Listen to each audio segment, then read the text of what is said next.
Um, we'll go ahead and get started and move forward with our first agenda item. At 6:03, we'll call the meeting to order. Dr. Thomas, can you conduct roll call for us?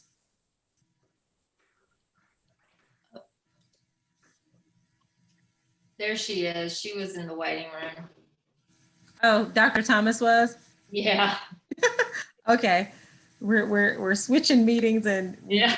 a few meetings together. Dr. Thomas?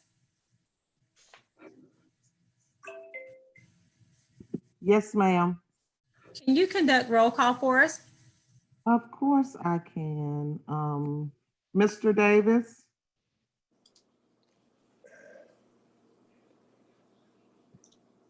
He seems to be missing. Mr. Stevens. Here. Hi, we have you with us. Hi, Mr. Stevens. I'm so excited. Thank you guys so much again. Yes, we're so excited. I'm sorry, Miss Davis. Here, I can't see Antoine yet, so I gotta move my screen around. Yes. Okay. Yes, you need to move yourself so you can see him. Okay, let's see. Mr. Davis, Miss Davis, Mr. Stevens, Dr. Yeager, Here. Dr. Dykeman, Here. Mr. Worthy, Here. Dr. Gant,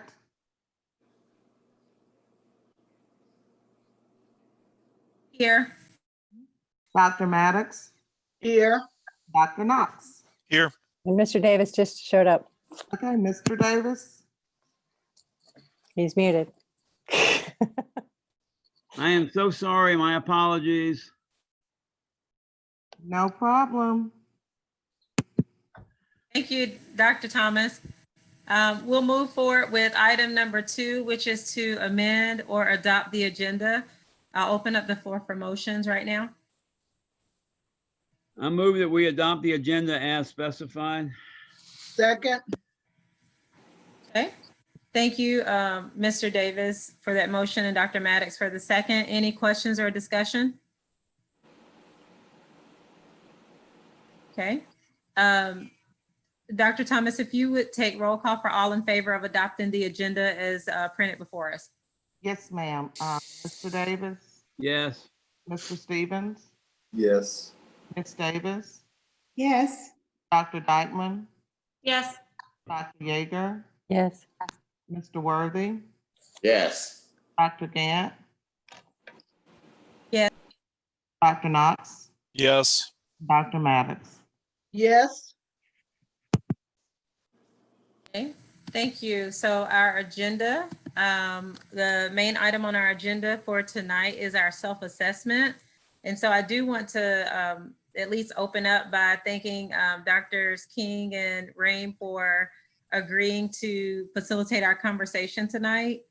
As you recall, a significant aspect of our cognitive report included this particular work, and that is the directive to conduct a self-assessment, and then from that self-assessment to be able to build a professional development calendar as well as goals and objectives that we want to work towards as a governance team.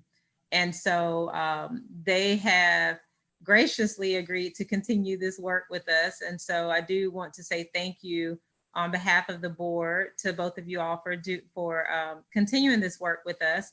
I know that you all have also sent us a summary of the written comments of our self-assessment. So I do thank you for that. And I've asked that everyone read through those comments, and we also have the cognitive report for our reference as well. And are just looking forward to a productive conversation regarding how we move forward and how we build from here. So I am going to turn the floor over to you all.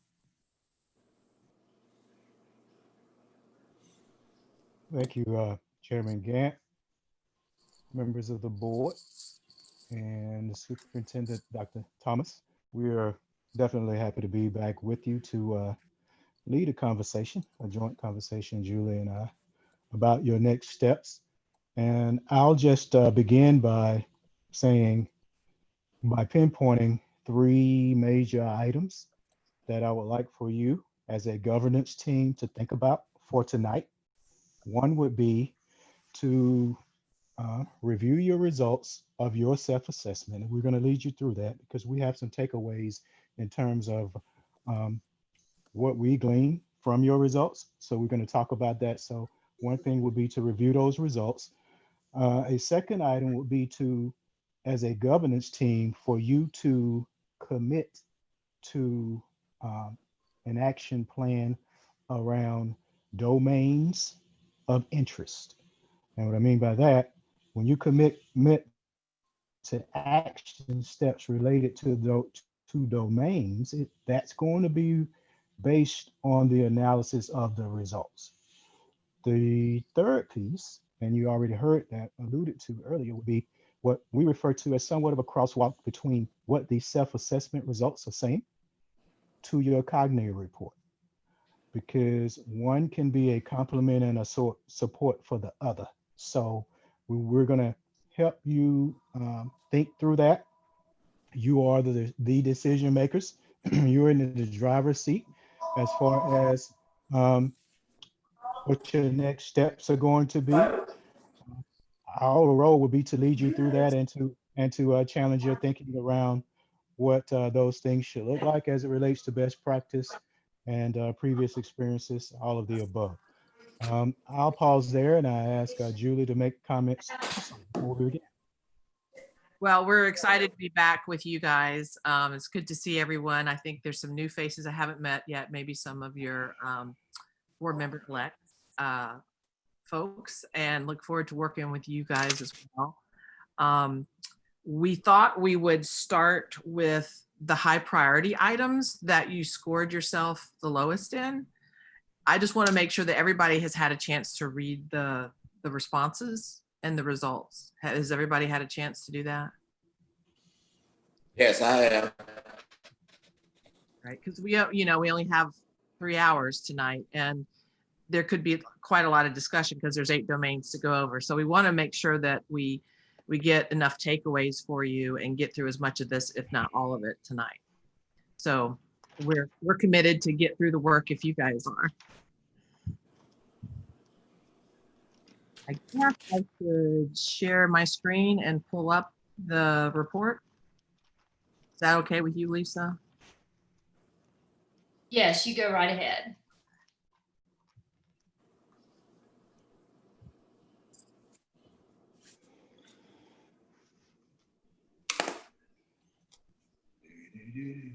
Okay.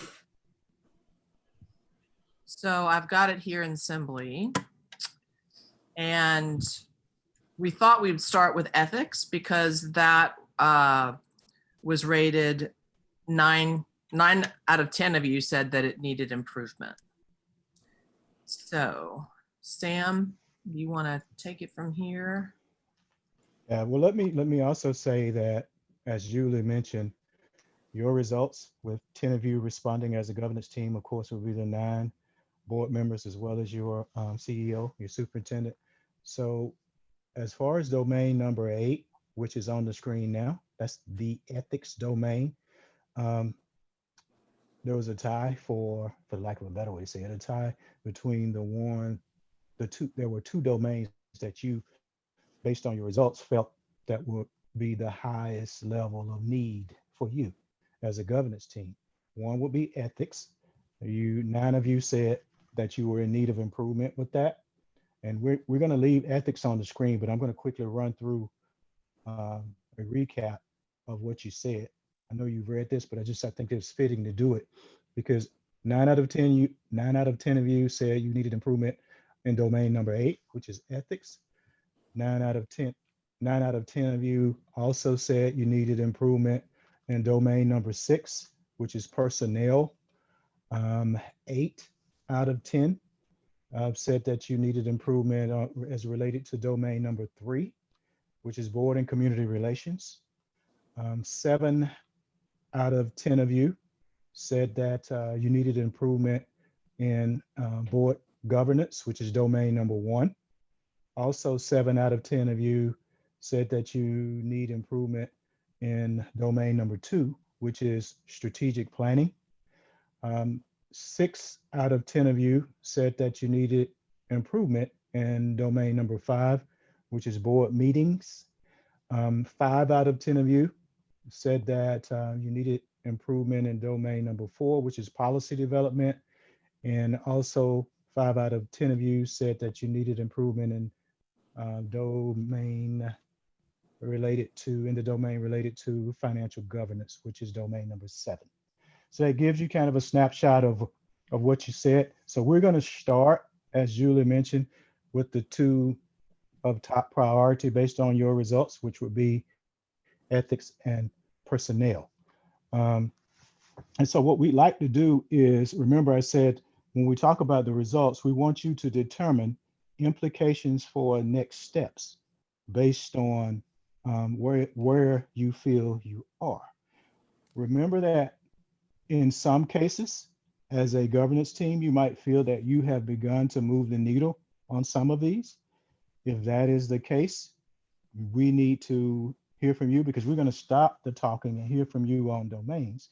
But we also want you to remember the last item that we talked about, I guess the last time we were together, or whatever the case might have been, is that you need to capture the things that you are doing as a governance team related to these things, because you are coming together and beginning to, to do work around these things.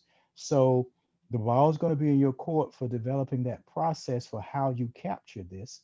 And I think that you've already talked about a template for doing so. So remember, you've got your self-assessment results that we're talking about with the 8 domains that you're going to commit to improvement around. And then you also have implications for your cognitive report and improvements and action steps or recommendations that are there. In a perfect world, those 2 items will align, because if your results indicate that you agree with some of the things that Cognitive recommended that you need to improve around, then all of these things begin to move forward in the same fashion. And in my view, as we took a 30,000-foot view of a look at your results, in many cases, what you are saying in your self-assessment results aligns with what that report is saying in terms of the improvements that you need to make. So I will reiterate the notion of you being able to make sure that you go back from where we all started working together with you as a governance team months back, and make sure that you have begun to capture those things that you were doing even back in January, February, etc., so that those things are noted for you in your plans for improvement as it relates to your self-assessment, as well as the things that you need to do in terms of directives related to your cognitive report. So I'll pause there. Any questions with what I said? I know I said quite a bit. Any questions? I have a question. When you say capture, are you referring to a report of some sort that we are preparing for Cognia, or what do you mean by capture?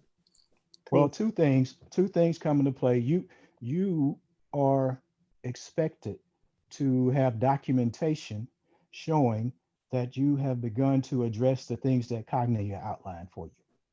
Now, I believe that Dr. Thomas might have received a suggested template for that. So we'll have her to comment on that. So that's one thing, capturing that. The other piece will be related to this self-assessment piece tonight, which is the work that you do, because you want to get better with all of these domains as a governance team anyway. So you're not just doing this to satisfy the Cognia report. These are improvements that you are agreeing to embrace as a governance team. So you got the Cognia report, where you need to have a process for capturing what you're doing with that, so that when they visit, I think they probably be back in November, December. So you want to be able to do a snapshot for them to show what you are doing related to those items. That's one item. The other item would be, as a result of this analysis of your self-assessment, there quite possibly might be other items that are not reflected in the Cognitive report around which you decide you want to develop some action plans for. So those 2 things, and how you're going to do that. And you can capture it right here in Assembly. So I just went ahead and put like 3 steps just to have it outlined. And each domain you can do this. And this is a good way for the boards to plan their training for the year, because you have to send that in. When is it, Sam? Sometime in October of every year Yes. to the DOE. So this is usually the template that guides what boards decide to do. A lot of boards do their self-eval in the summer, which is what we planned to do a few weeks ago, but had to delay. So we're here tonight. So you're right on schedule. Okay, Julie, since you're sharing the screen, let's begin with ethics, and let's just kind of start, because each domain has an opening description for the domain, of course, and then there are standards and elements that are connected to the domain. But you scored the overall result, meaning, you felt that you needed improvement with the domain. So that probably means that some standards you feel you're better off with than others, some elements as well. So we want you to eyeball the screen and then begin to think about the standard and think about those elements and where you think you are with these in terms of improvements. And at the same time that we're doing this, Julie and I will also remind you of somewhat of a crosswalk between what surfaced from an ethical standpoint in the report too. So Julie, you want to start? So do we want to have, the thing about a self-eval, a lot of this, I noticed some of the board members went back 2 or 3 years. And typically when you do a self-eval, it's just for the past year. But since this is maybe the first time I've done one in a while, I understand why we went back that far. But what we want to take away tonight is, where do we go from here? Because a lot of this, I think, that has been outlined may have already been rectified or is in the process of being. So. Right, a lot was mentioned for you around committing to your annual responsibilities as far as your code of ethics, signing the code of ethics as a governance team, reading it out, having it on your agenda, showing that you understand it and that each board member has committed to your embracing of the code of ethics for that year. You do that on an annual basis. And so that's where some of the question came into play. But this is not new conversation for you. So it could be that you feel as if you have begun to dot the I's and cross the T's with that. So we'll pause here and wait for your thoughts. I have a couple thoughts. I will say, when I read through the summary, my overall feeling about reading all of it made me kind of sad. That was the feeling that I got reading some of the comments, and I was trying to figure out what it was why it made me feel that way. And it feels to me, and this is not new, but through all of the comments, it seems like there's a lack of trust and also a lack of desire and or appreciation to understand what everybody brings to the board. So I get the things that we have to do, and I get that we have to sign the code of ethics and we have to commit to it. But Julie just said that she thinks that maybe we've rectified some of these things, and I don't think that we have. And I think that's part of the problem, is that there's lots of things that people think happened that maybe did happen or didn't happen. And there are a lot of assumptions about behavior and also intent that I don't think we've ever talked about. And so I think that everybody can say, oh, I commit to following the code of ethics, but I don't know how we move forward and how we, what we do next, other than saying, oh yeah, I'm going to do this, because I don't feel like that's going to do it. Thank you for those comments. Other thoughts? I don't know. Am I raising my hand or just speaking? Speaking, I think. So yeah, thank you for those comments. I have similar feelings about this. It's difficult to say that we're moving forward when it still feels like there are unanswered concerns among us, especially related to the trust issue, especially related to our willingness to hold each other accountable. And so for me, it's difficult to think about moving on when the same people are here now that, you know, we kind of got into this place with.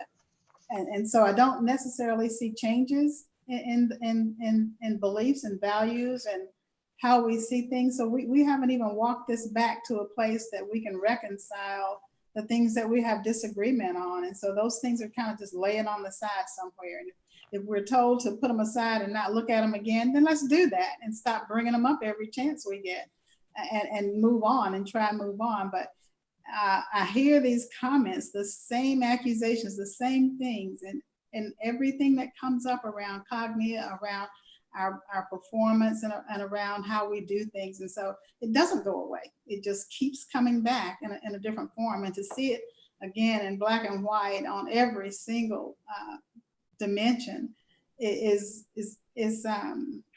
depressing, actually. It's quite depressing.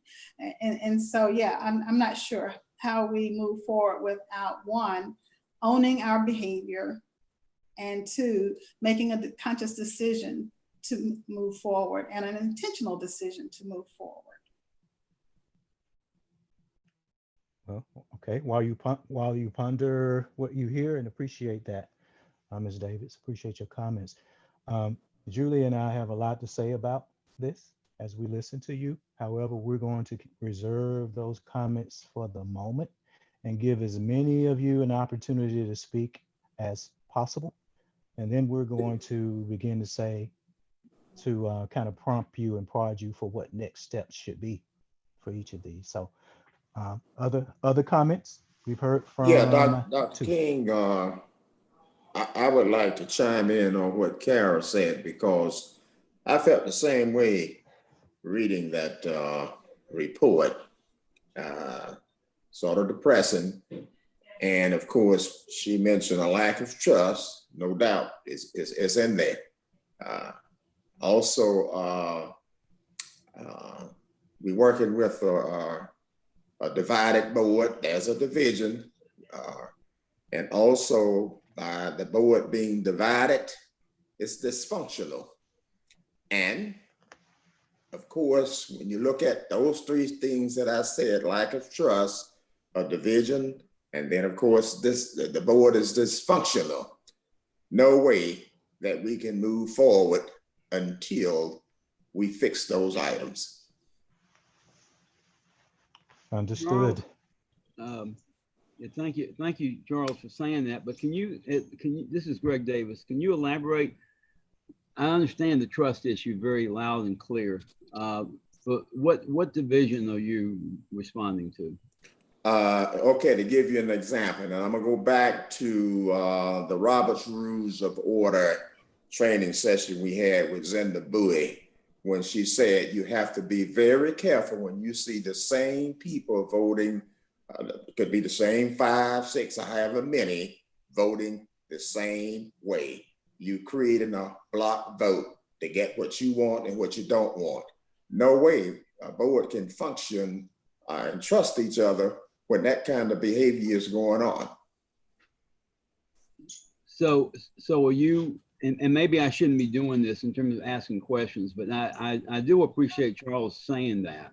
And I'm just trying to understand. So if there's a grouping of folks who feel very similar on a number of topics, then the suspicion is that is somehow orchestrated. I mean, I don't want to put words in your mouth, but is that what you're implying? Yeah, as I said, a block vote. And Zenda Bowie said that loud and clear. And if we are honest with each other, because I think you all know that I'm going to speak the truth, it has been going on.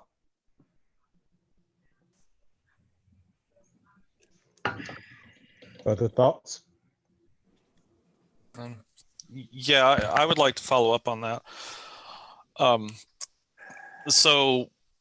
Mr. Worthy, you said that there could be no progress unless, but you didn't state what the or else, you know, unless the kind of the things that have to happen. So could you be very specific about what you think has to happen for there to be Right. progress? Because we've got a meeting coming up with Cognia in December, and we need to make progress before then. You're exactly correct. You use the word progress, but I think I said moving forward, which is basically It is the pretty much the same. same thing. But okay, examples of that. When you read the Cognia report, you gotta know that there were some things that were going on with this board that shouldn't have gone on. Didn't follow laws, didn't follow the policies. Then of course, some policies hadn't been revised in years, and some work is being done on that now. But the main thing in terms of those performance standards with Cognia, as a board, we got to follow those. Because if you don't follow them, we're going to continue to kick that can down the road and end up in the same situation. Okay, but there are no specifics that you have other than follow the rules. Yeah, absolutely. Because when I look at a governing board, and this board had a workshop, of course, that was the first training session that I have been in since I've been on the board, balanced governance. And that to me, in terms of what I heard, was it Dr. Asbury said, and also in his book, it said, okay, we're the governing board. You know, we get our powers from the state legislature. We hire the superintendent, and the superintendent is the person that is in charge of the day-to-day operation of the school district. And we don't have any business with our fingers in that. Well, Dr. Alsbury's book on balanced governance has more nuance than that, but that's kind of beside the point. So are there any actionable things? Because you said we can't have any progress until, and I'm just trying to tease out what the until would be, because we do have to make progress. And so if you could please give us some actionable things, that would be great. Sure. Okay. Now, it's important that board members learn their role and follow their role. And of course, I'm going back, when I retired as a high school principal, I went through training just like other board members. And this is what I was trained on, the role of the board members. Number one, you hire a superintendent. That is the most important thing that board members can do. And we're going to be in that situation, I guess, sometime in the near future here. Now, the next thing, board members develop policies. The next thing, we are stewards of the budget, not saying that we make the budget, etc. We're stewards of the budget. We keep a watchful eye on that. And then, of course, we approve the budget. Then we evaluate the superintendent. Number 5, we support the superintendent in implementing his or her strategic plan. Because if we don't do that, it's difficult enough for a superintendent responsible for educating 14,000 students. And if you don't support the superintendent in terms of the strategic plan, I don't see how that superintendent can function as a superintendent. Did that help, John? I'm not sure that I've heard any specific things that we can do to overcome what you said, the unless or until. But I'll let somebody else try to deal with it. Yeah, I don't think we're really being fair to Charles, just putting him on the spot. No, that's fine. That's why we're here. I would like to go back to what Linda and what Kara said about being disappointed, and I think Linda pointed out something that I think is very true, and I will admit that I'm guilty of this, and that is drudging up the past. You know, I think if we are going to move forward, you know, we've got to have a starting point of where we say, okay, this is where we're at, and from now on, we're going to look forward. And I would like us to be able to do that. I mean, I can read these comments on this that were written on this domain, and I know who wrote what, and a lot of it goes to discussions that that were relevant last year. They're not really relevant this year. You know, there's something in here about, you know, the block vote, which actually in terms of censoring me, you know, the failure to have a hearing on me wasn't a block vote. I mean, it was, people voted all different ways. But anyway, but that was a perception. And I think that, and I'm not saying that to talk about the person who wrote that, but I'm saying that to say that when we formulate a position, an analysis, and we're not willing, that analysis has not worked for this board. And I'm talking about my analysis. I'm talking about, you know, particularly those of us who've been on the board longer. We have, our view of things have not worked productively for this board. So I think that, you know, we need to not get depressed by keep digging up the past. And I think we need to start about what happened this week and not what happened a year ago.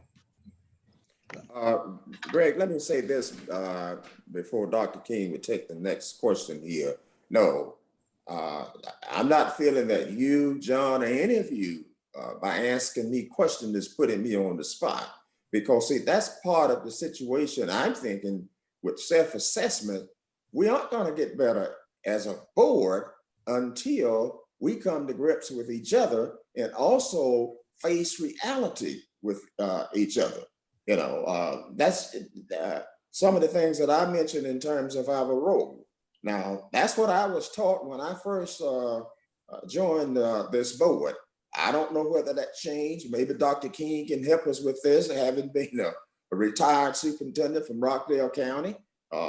Maybe he can help us with that. And I think he went to Arizona. But it's important that board members would follow their role. You've heard people say, stay in your lane, and that's important. So no, you're not putting me on the spot at all. This is important conversation, of course. Sure. So the points that you all are making certainly have implications for what your next steps are. And we're going to prod you for some next steps in just a few minutes, because, you know, we're going to make some progress tonight. And what I want to know before we begin to do that will be other board members from whom we haven't heard yet. If there are comments, let's take those now, because we're going to begin to, Julie and I are going to begin to, as we're focused on this domain, talk about what the expectation outside looking in, analysis wise, for best practice for board governance. Also, expectation from a cognitive standpoint as it relates to this domain.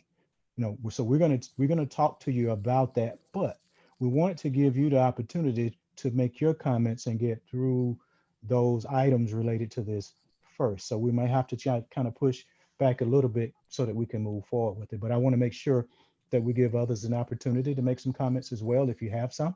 No pressure, but I want to make sure that you do that. And I think I see Ms. Yeager. Thank you. I was just going to say I felt the same way as Kara in terms of sort of like, oh my gosh, we're bringing all of this back. And I wish we could look forward. But at the same time, I have been working very hard for the past few months to move forward. I joined the board in August, so I was not a part of a bunch of the stuff that happened last year. And I've been very focused on the Cognia report. And yet at the same time, I feel like there are efforts being made to block what I've been doing because of suspicion and lack of trust that I'm some part of this block vote, that I am not a part of any block vote. I don't understand the lack of trust. I joined the board in August with my eyes wide open and intentions of being neutral. And somehow, by virtue either of my gender or the color of my skin or my profession, I have been put in a category that I am not to be trusted. And it is maddening to try to make progress on some very, very critical pieces of this Cognier report and to not be trusted to do the right thing. And so, unfortunately, I do think that we have to face this history, this past, and as Linda said, deal with it before we're ever going to move forward, because I've been working my tail off trying to move us forward and met nothing but roadblocks because of these issues. Thank you for your comments. Dr. King, I agree with Dr. Yeager, but being a new school board member, it has definitely been a whirlwind. And a lot of things I believe had, gone on even prior to us getting on the board, and then having, because of people having different personalities and things like that, there was a lot of abuse for that. And I really look forward to learning and growing and having mentoring, but that just hasn't taken place. And so, I've learned the best I can as any board member, new board member. We had to learn a lot in a short period of time, and then there were a lot of things that occurred pretty quickly. And a lot has to do not with even the school board from where I stand. If we're really honest about this, a lot of this, we talk about special interest groups and all these other things, but there are board members who are just as entangled in a lot of these things that have caused some of the issues that we've seen. And I would just ask that if we are going to move forward, which I'm willing to do, that we be honest with ourselves. There's a lot of finger pointing done a lot of times. I'm not involved in any board block or any kind of block. My record in this community speaks for itself. I have a mind of my own, and I'm willing to work with the group. And, to even hear that, that's the kind of things that as a new board member has been challenging this entire time. And I would like for us to be honest with ourselves, to be truly committed to moving forward, or this training is just a waste of time. Since I've been on the board, even before Cognier, all I heard was, we don't do this, then we're gonna be reported to Cognier. I'm gonna report you to Cognier. And to have board members lead in that manner as mentors, they don't have to be a mentor, but I would suspect you would want to be with new board members. So I just want us to be honest with ourselves and truly be committed tonight to moving forward. That's what I have to say. Thank you. Thank you. Thank you for your comments. Dr. Gant. I think my thoughts are elements of what everyone has said. I think there has to be a time where all of us, myself included, where we really look at where we are. And it sounds very simple, but it's hard. Make the decision, can I do this work, or am I willing to do the work? And by the work, I mean, yes, holding each other accountable is a part of it, because that was an element that was mentioned in our report, but it also starts with us individually. And there's a lot that is personal that cannot be taken personally. And so that's my lesson every day. And some days I fail at it, and some days I don't, but I try to get stronger at it. That whatever happens between me and a board member, or me and whoever it was, whoever the team of people that I'm working with, there has to be a commitment not to let it go, not to forget it, but if it needs to be worked out, work it out individually with that person, but not to have it overtake the work of the board. So I really think, in my mind, we're at a place where some critical decisions have to be made. And that is, can I, or am I willing to do the work that needs to be done? Again, not just for Cognia, but I think all of us got on the board because of our desire to impact children. And for some reason, we have gotten into a pattern, it's not a new pattern, but it's one that certainly existed before, of being overly involved in our own relationships with each other and overly caught up in those stories, that it prevents us from moving forward. And so in my mind, for me, and I know when we answered this, we answered it as a governance team as well. It starts though with me answering the question, can I move forward with this group of individuals?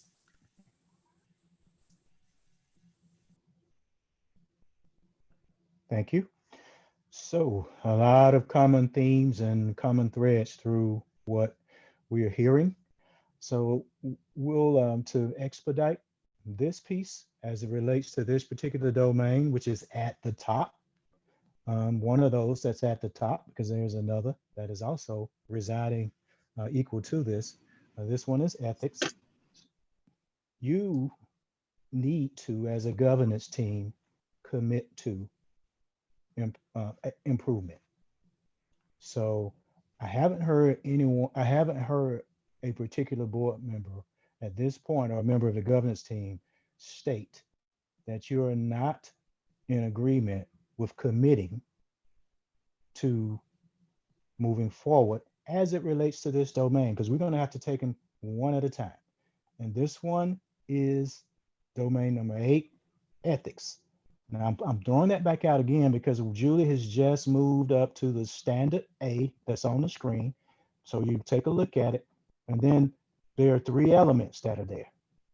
And so while I'm talking, I want you to look at those and then determine implications for beginning to commit to developing your action steps moving forward relating to this domain. As you ponder that, you need to also understand that there are several areas within your report, your Cognia report, that mentions ethics as well. So you got your improvement pieces that you're committing to here, because you've said that this is your one of the most glaring ones for you on which you need to improve. But you also have some directives in your Cognia report that does speak to this. I do feel that if once you read these elements, tied to the standard, that you commit to your steps for this, that you then begin to address what the report is asking you to do by also doing that. As a governance team, in our view, you don't have an option around whether you commit to moving forward or not, because if you are stuck there, then that is a major problem. That's a major challenge. Julie, any comments? Right. I mean, you took an oath of office and you made a commitment to enhance the student achievement for the students in your district. And you have to get outside of yourself, do what you have to do to move the district forward. So if you're not willing to make that commitment, then you might want to think about getting off the board, just to be blunt. But it sounds to me like y'all are all committed to moving forward. You're just not sure how to go about doing it because of the past hurts and the lack of trust. I could be wrong, but everybody agrees that you want the students in Clark County, Athens, Georgia, to succeed. You differ on how you get there. So you have to put your ego out at the door and do what's best for the kids and for the district. And are y'all willing to commit to doing that? And what kind of activities or trainings, conflict resolution types of things that you can do to move forward so that all these other things can fall into place? Because if you don't have trust and mutual respect of each other, you're not going to get a whole lot accomplished.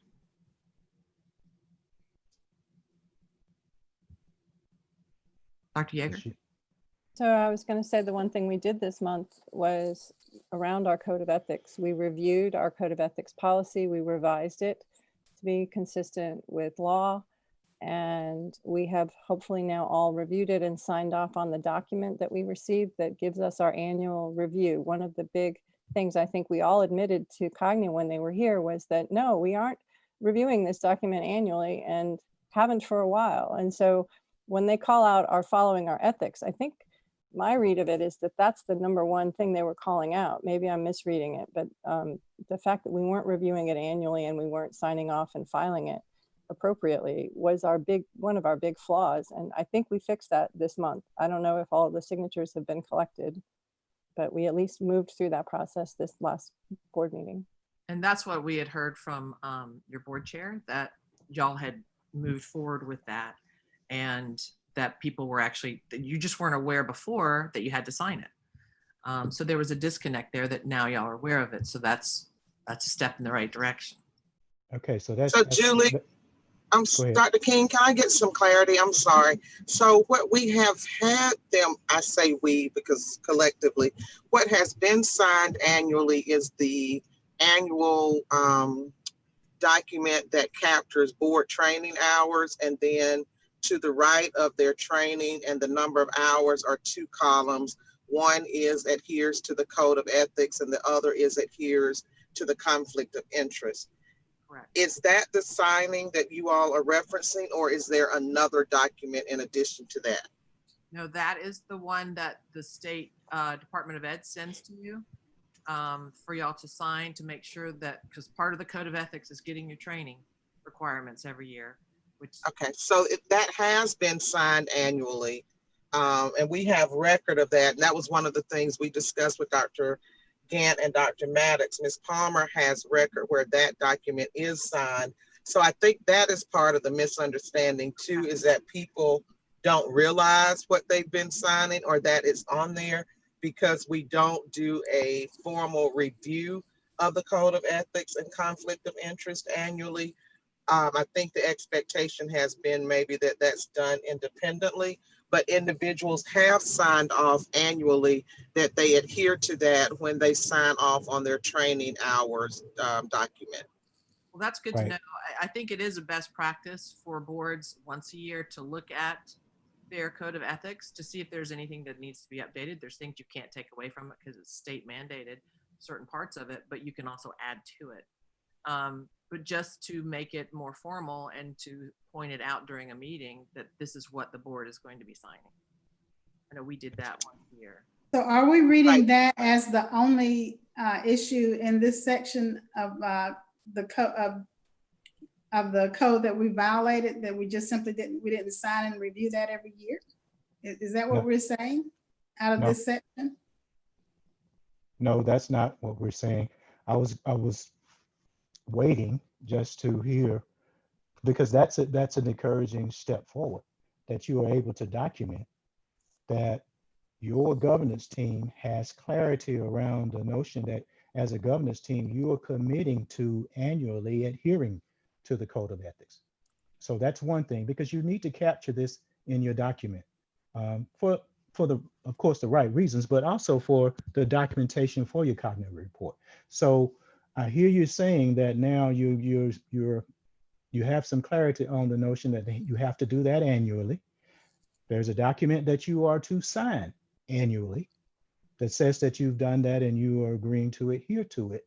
One suggestion and recommendation that we would have for you is that you think about at what point during the year that you have that as an action item on your agenda, and that it appears there. When that happens, it creates transparency. And many times, you'll have an open conversation about it. You're saying this action item appears on our agenda. This is something that we are doing each year to show that as a governance team, we're moving forward with adhering to the code of ethics, et cetera, et cetera, et cetera. Then you do it, you move forward, you submit your documents. You're going to hear that question during your visit at some point. So what I want to make sure of is that you're comfortable with understanding what that means, because if you're a part of an interview with anybody, your stakeholders or anybody from Cognia that comes back, you know, the same thing that we're talking to you about will be what they ask you and engage you in conversation around. It could be a random sampling of board members that they would ask, okay, let's talk to me about progress that's made with domain number 8 that relates to ethics from a board governance standpoint at the state level. But you do know that Cognia has different standards, but they are aligned with this. So I'm going to, in a minute, after I make sure we have clarity on this, I'm going to start mentioning some of the things where this whole ethics piece surfaces in your report. But we want to make sure that we're at least moving forward with this one first. I think I'm hearing you say that you're moving towards some clarity and understanding that you need to do this each year, have it placed on your agenda. You're going to capture this in your notes in whatever template you're using to show that these are some things around which you're committing. That means that you're moving forward. I understand all of the history that you're dealing with which you're dealing, and I heard that. But I also think I hear you saying, with that in mind, now we want to move forward, however. So. Can I ask a question, Dr. King? Mm-hmm.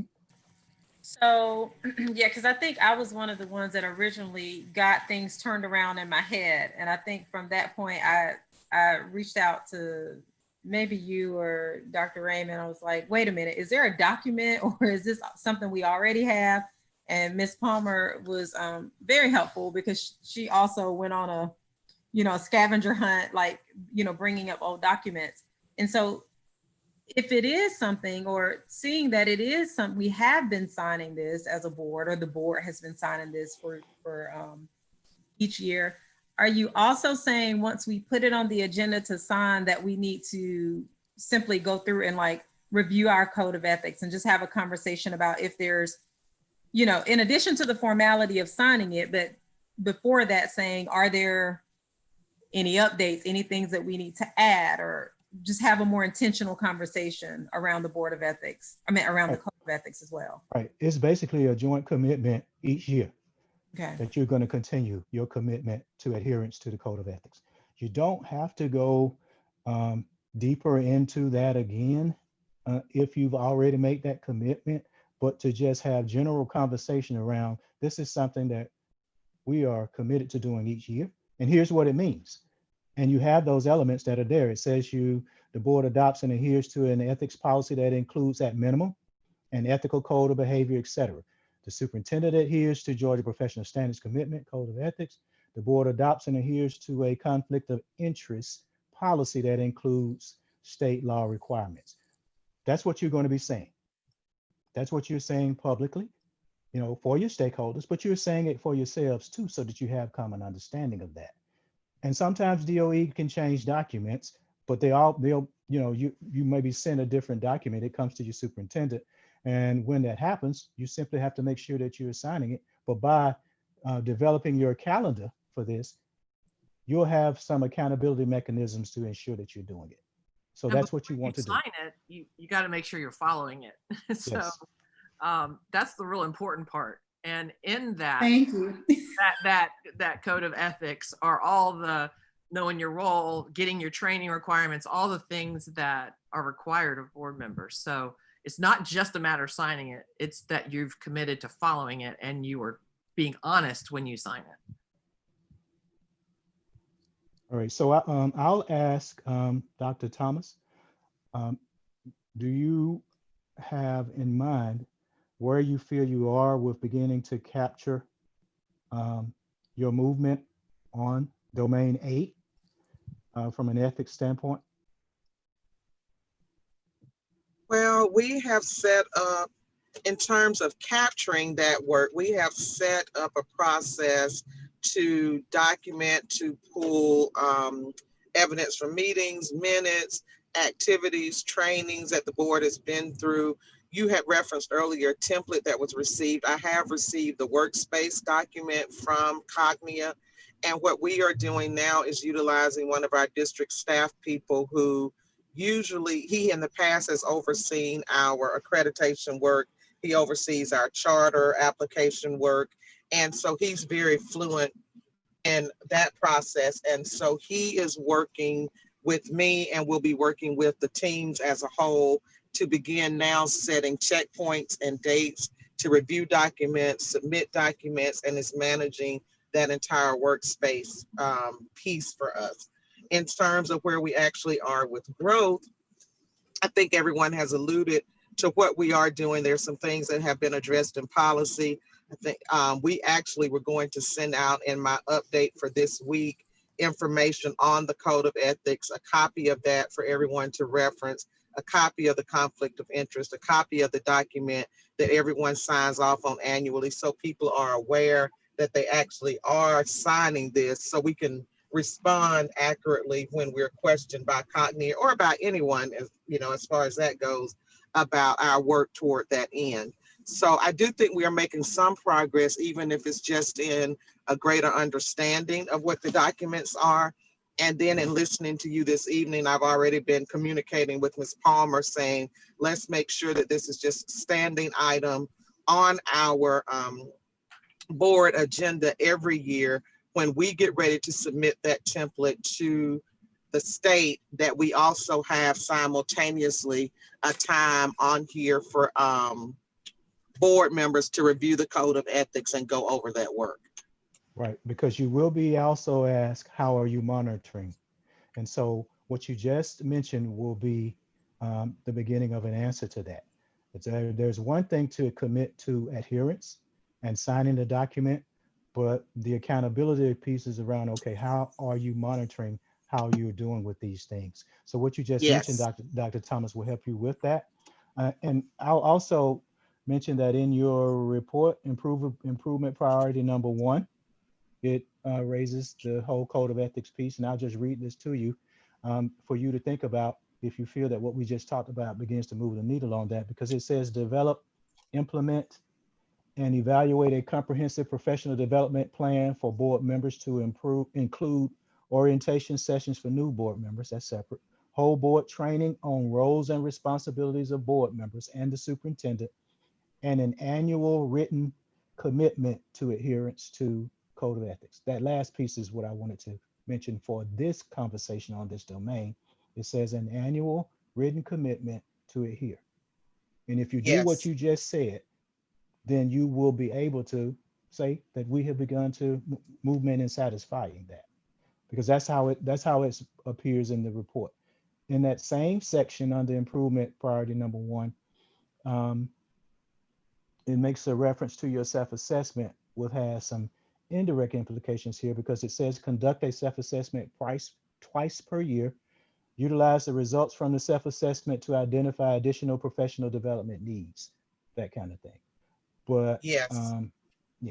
And so, and I also had domain number 8, also mentioned in improvement priority number 2.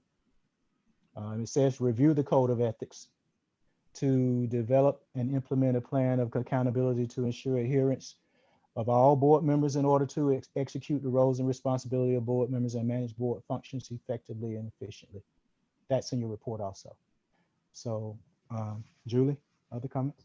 Yeah, those are the notes that I had that can easily be action items for this particular standard. If you want to develop your board action items on Assembly, you just create an action plan by putting them here. And we can help you do that afterwards if you need. I think, I'm sorry, I was just gonna say, I think by having it purposefully and explicitly stated on a meeting agenda, then that allows us to engage in conversation, and we can do some informal self-assessment at that point of, as we're talking through it, okay, this is something we really have done great on, or this is something we need to work towards being better with as a group. So that will create some natural conversation where we're able to monitor ourselves and identify areas for improvement as well. Julie. Hello, Julie. Yes. I want to ask you a question because you made a statement a few minutes ago that I thought that was a strong statement, and I'm happy that you made that. You not only just sign it, you follow it. Now, having said that, is it true? Because when you get into ethics, and violating of ethics, that's some serious business there. Now, is it true that you could be reported to the ethics commissioner? I believe so. Your lawyer will know more than me, but technically if you sign a government document and you falsify it, you know, what is that, a felony? And so if you don't get your board training credits, for instance, then you technically are not qualified to run for re-election the next year. And your opponent could challenge that. So that's why it's really important to document when you do get your trainings. And I know y'all have gotten plenty of training, so I'm not worried about y'all, but you have to take this seriously. Yes, the reason I asked that question because it was on a GSBA training some years ago.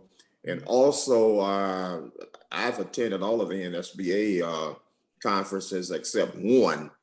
That was a session that I was in pertaining to ethics violations. And that was mentioned that in your state, regardless, you know, of course, it's a national conference, regardless, if you get into ethics violation, it can be reported to the ethics commissioner. That's why I asked the question. Right. It's definitely not something you want to do. Thank you. Can I try to move the discussion a little bit more where we began? Because I do appreciate the importance of documentation, but I would also, it's almost like I would like to create a whole nother document where we as a board attest to the fact that we believe our fellow board members have the intention to adhere to the ethics policy, not that they can't make mistakes, and also adhere to the conflict of interest policy. Because I think that's what's missing, in my opinion, in terms of the larger picture is, and that gets back to what folks were saying about trust. I mean, I can certainly say, okay, I'm going to sign that document, so I've got no problem with it. But, maybe that guy down the street, I mean, he's going to lie his tail off and sign it. And that's not going to be helpful to the board in terms of what we need to do. And so I don't know where that fits in, but to me, when we sign this document, for it to be meaningful, we have to go on the assumption that other board members have the intention, not that they won't make mistakes, but have the intention of adhering to the ethics policy. And I would almost like that to be a corollary document. I don't know how that's looked at, but. So a separate document stating that my intention is to do this? Everyone's intention is? Come on. What I'm saying, Julie, is that I would sign a document saying, I believe that the superintendent and my 8 fellow board members have the intention of following this code of ethics. Not that they won't make mistakes, but the intention is that they are going to try to follow the ethics to the best of their ability, and to be able to vouch for them. Because if we can't vouch for our fellow board members, then we're each living in our own little bubble, and we're confident in our bubble, but we're not confident in the other bubbles. And if we get to the point where a board that 9, 10, or 10 people, counting the superintendent, can sign something like that, I think we'll be making big progress, in my opinion.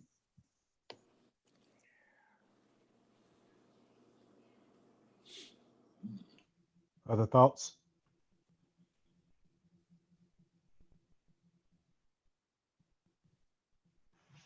Okay. I am going to work hard not to just comment on somebody else's comment. I'm going to ask that as we look at how do we move forward in terms of actionable steps that we can take as a board to start bridging the trust gap. We need serious intervention for that, I think. And I've experienced the isolation. I've experienced not being included in memos. I've experienced board members not willing to sit down and talk with me. I've experienced an awful lot of things like that in the last year. And so I'm not confident that signing a letter saying, oh, gee, there's an intent here to do well, but not the actions not actually belying that intent is a concern for me. So again, I think we need intervention and we need intervention on the trust thing. I'm gonna stay there. Thank you. Anyone else? I just believe it's a personal commitment. I mean, we joined this board to support the young people in our district. And so I don't believe we should, it just out of professionalism, have to sign anything. We should just do it. Like we have to, make a personal commitment to do that. I mean, so that's my thoughts on that. It's personal. We have to, in terms of interventions, there is a lot. And as I stated before, each one of us has to take responsibility and accountability, and just decide that we're going to do it or not do it, stay on the board or not stay on the board, in our efforts to support the children of the district. Okay.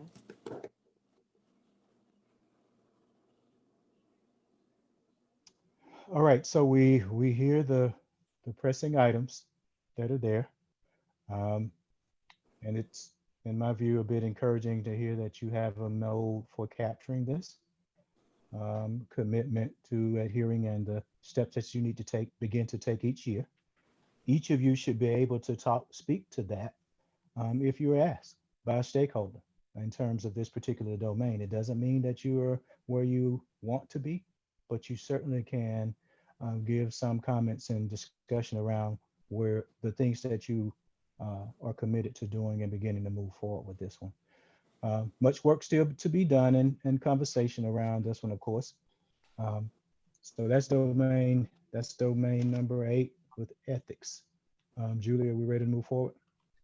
Yeah, so next we want to move to personnel, because that was the other 9 out of 10 saying that there was improvement that was needed. And in particular, standard A, number 1, B, number 1, 2, and 3, C3. So here's the description of what's expected under this domain. And as mentioned before, you're one employee. One of the biggest things you do is hire the superintendent. And here are the elements around your search process, setting up the expectations, and of course, evaluating that superintendent and managing it. I'll scroll up so you can read.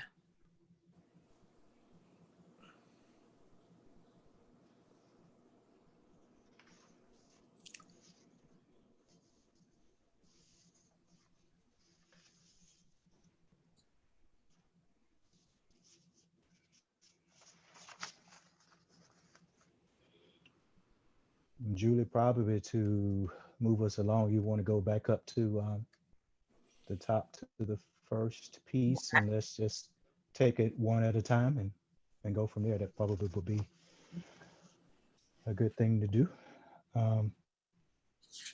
You see on the screen, of course, this is personnel, and it's clear what the roles are as it relates to the superintendent and to you and in reference to personnel.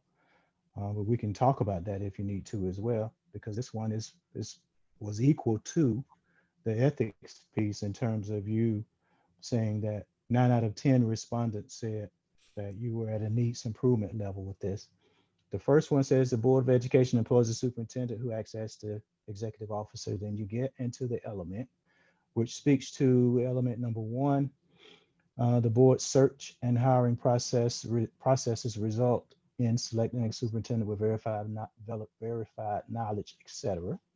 A history that will predict successful performance in the execution of superintendent duties responsible in alignment with the school system strategic plan. So an element of this is that your board understands this and that they know that when and if you have to go through a superintendent search process, number one, that is your responsibility to hire the superintendent. But it's also your responsibility to ensure that you have a process that's aligned with the priorities of your school district. And typically those priorities from your school district appear in your blueprint. They appear in your strategic plan. All right.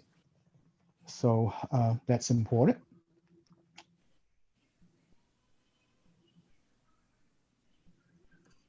You want to take the next one, Julie? Okay. So the standard B is the evaluation of the superintendent and that you do it annually. And that y'all agree on an evaluation instrument and the process to be used in collaboration with your superintendent, and that you agree on the clear and written measurable performance targets and indicators aligned with the strategic plan, that you've been trained in the superintendent's evaluation process and current evaluation instrument to make sure that you know what all the factors mean, and to objectively follow that process for evaluation. The superintendent's evaluation will be reflected in meeting agenda minutes, noting participating members. However, the results of the evaluation will remain confidential. So just a couple of thoughts there as you think about that in terms of what your current practice is. The expectation here, and remember these are state standards that are required for you, is that at minimum you do an annual evaluation. And at minimum it is aligned to what you say, with what you say you value in your organization, which is again your blueprint, which is your strategic plan, and you see it there. And that piece that says refers to receives training in the superintendent's evaluation. That means that as a governance team, you come together and together to discuss what those priorities are in your strategic plan that you are expecting to move forward in your organization. And those are the things that your superintendent is working on. And then there are no questions and no surprises around what he or she thinks that they should be evaluated on, because it will be these things. So this is expected to occur annually, not just the evaluation, but the conversation around what those things are and what appears, because you know that your strategic plan, as far as you doing a status check on how you're doing with implementation of the action steps in your strategic plan, that happens from a formative and a summative standpoint. And as that happens, sometimes your organization will shift gears on action steps that they are taking to meet your priorities. When that happens, then that means your superintendent then would more than likely change what she's trying to do to move forward with those things because of conversations that you all are having. But everybody is on the same page with that. So those are things that you need to think about as well. And then standard C talks about the that you adopt a personnel policy for all the employees that that the superintendent implements. And they are also aligned with the strategic plan and organizational effectiveness and consistent with applicable statutes and state law. And that you do not, as a board member, engage in the implementation of personnel policy, including employment, assignment, or dismissal of personnel, except to accept or reject the recommendations made by the superintendent, and that you still hold the superintendent accountable for assuring that all personnel in the school system are evaluated in accordance with the school's mission, system's mission and strategic plan, and all applicable policies and statute, and that you follow the state laws in matters of school system employee discipline. And everything, the last one is ethics, because all the domains has a clause about ethics. Go ahead, Sam, I'm sorry. I was looking at taking a step back to number 2, where you mentioned the board and individual, element number 2, the board and individual board members do not engage in implementation of personnel policy, because implementation is the responsibility of your superintendent and her administration or his administration. You are responsible for policy. The administration is responsible for implementation of those policies. Also, as far as personnel, it is the expectation that the superintendent is going to bring personnel recommendations to the board. And you see it here. And you will either accept or reject recommendations based on what he or she will be bringing to you on those. You need to think about this as we're talking, of course, because with you having 9 out of 10 in terms of needs improvement, this is another one that you're going to have to think about how you're going to commit to action steps to improve on those things that you don't think you're doing here. Julie, I didn't see a lot in the cognitive report that really addressed this particular domain. However, it's clear that as a governance team, you feel that you have a lot of room for growth here. So the cognitive report won't drive everything that you're doing. This is driven by what you decide to do. Of course, you need to do the things that Cognitive are there. report, Sam, I think that mainly thing that it mentioned was roles and responsibilities and just knowing what Right. your role is. Right. But you're right. It didn't pinpoint this precisely. So what are your thoughts and comments? We want to hear from you guys. Yeah, I have one comment. I thought that in that particular standard, which is C there on personnel, I believe. But anyway, I thought that something was in there pertaining to holding the superintendent accountable for hiring certified employees. Right. That is a requirement, yes, that the superintendent is responsible for the hiring. However, it's her responsibility to bring you the recommendations for those hires because you have to approve those. To make sure that these employees are certified in their discipline. That's what I'm referring to. What is your question? Again? No, the comment I was making, I thought Oh, okay. something was in that particular part pertaining to personnel that holding the superintendent accountable for hiring certified employees. Teachers must be certified in their discipline area when they're hired.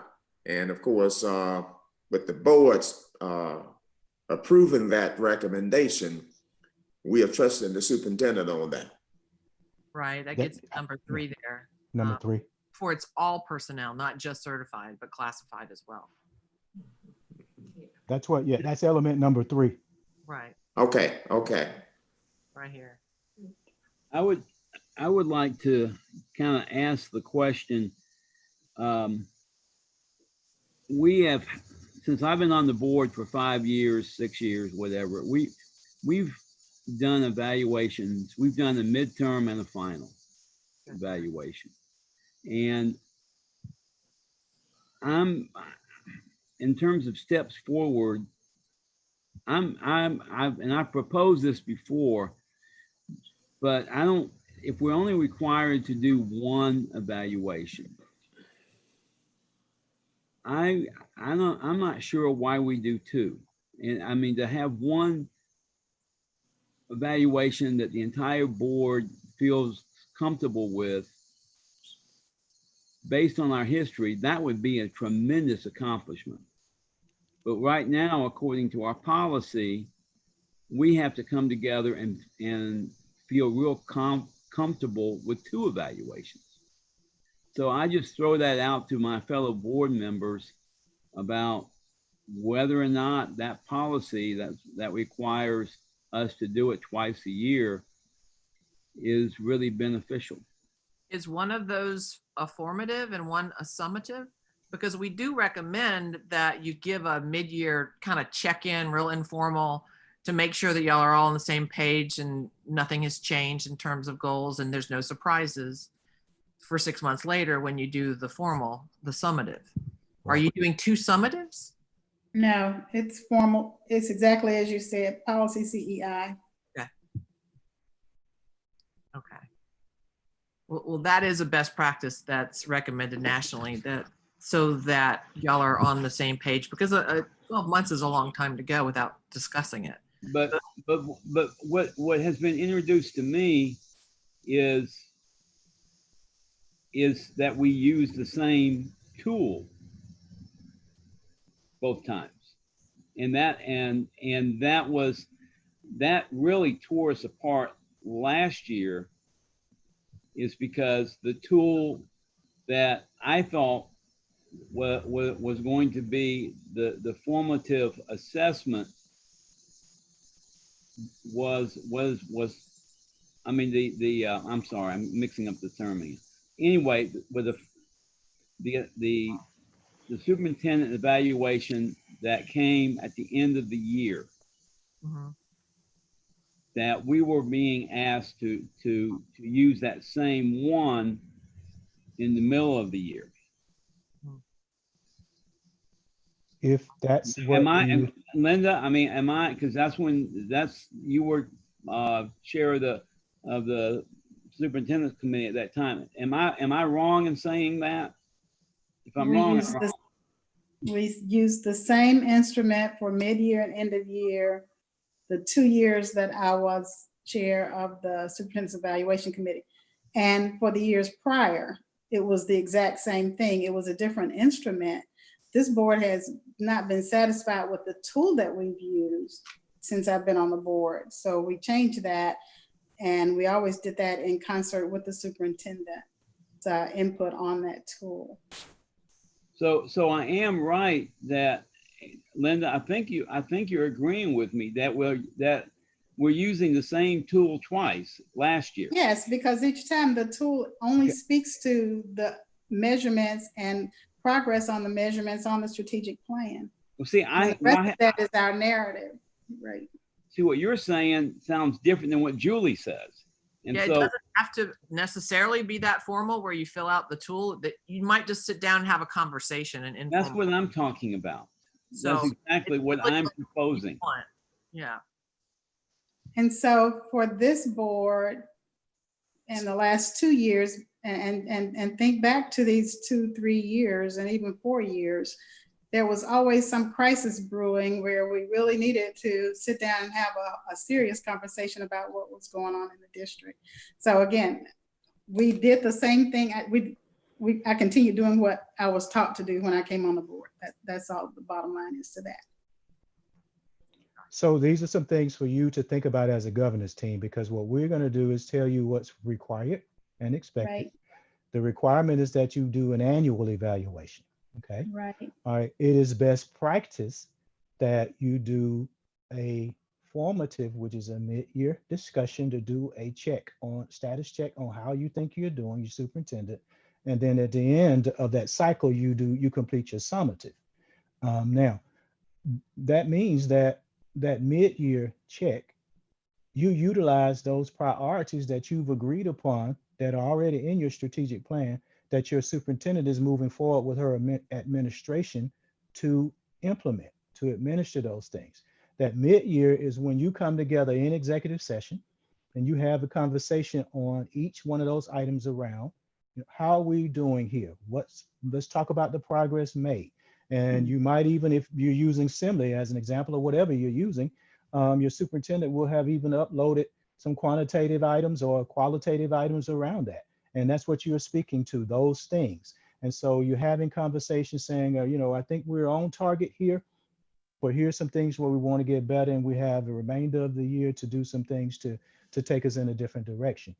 That's what we're talking about there. And that formative is just that. It's a formative, it's a mid-year check on those, but it also allows you to have no surprises. Your superintendent has no surprises around what those things are that she's supposed to be working on. You have no surprises on what those things are. And she also enters into joint conversation with you on the kind of progress that's being made. That's why those things are things that surface here. So And so what we've done in the past is the superintendent has supplied their input to the mid-year, and then we have the conversation or try and have that meeting in executive session. And then we repeat that process at the end of the year. We receive the input from the superintendent. We then apply that input to our evaluation tool, and then we come back together to have that discussion with the superintendent. That's how it should be working, or that's how we try to make it work. Can I ask a question about mid-year versus end of year in terms of timing? Because this is something that I've never quite figured out. Mid-year to me seems like it should be in the middle of the school year, so that if you give a formative evaluation sort of like December, January, and there are things that you want the superintendent to focus on, then they still have the rest of that school year to work on that. And then to me, it would make sense to do the end of year evaluation after the end of the school year. And I understand that sometimes some of that data doesn't come back until in the fall, so the actual evaluation might not occur until then, but it seems to me that the full year evaluation should cover a school year and not a calendar year. Is that Typically, what most people do? typically that's what systems do. Sometimes there's a time factor involved with them getting on schedule with that. Because remember, we recommend that you come together with a calendar for all of this. And then usually your fiscal year begins, of course, July 1.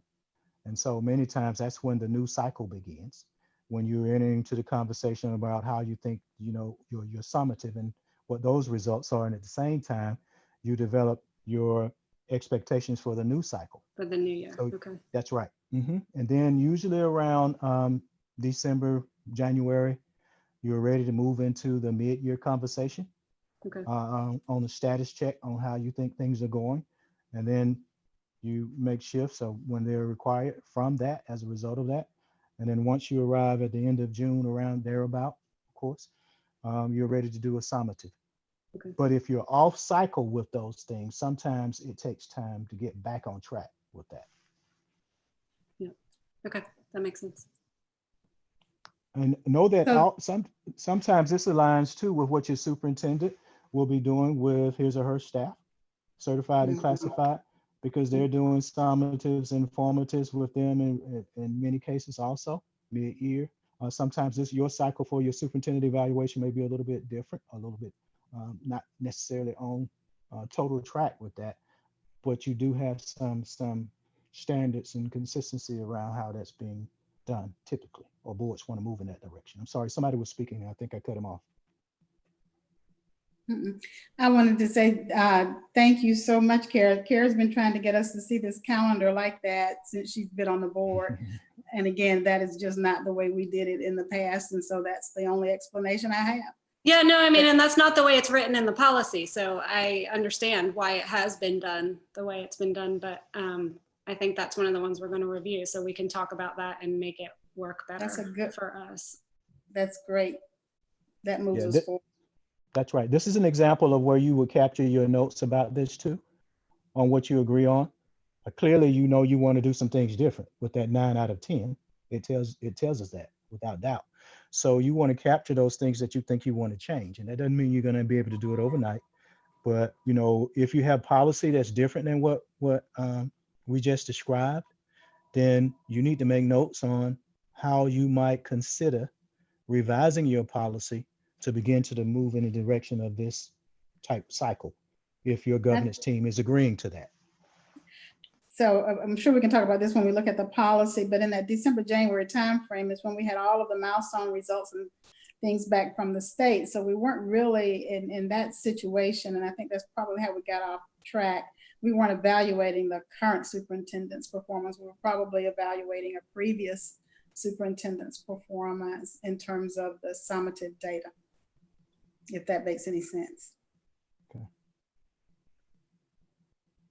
So this, yes, this might be something that you want to change because it would fit better and how you want to work together with the evaluation process, which is understandable. Sounds like a plan. Any other comments about this domain? Julie, we're I at think the, that the Go ahead, other I'm sorry. sticking point that we had on this in the past that caused a good bit of anxiety was adding something in at the time of evaluation that we hadn't agreed upon in advance.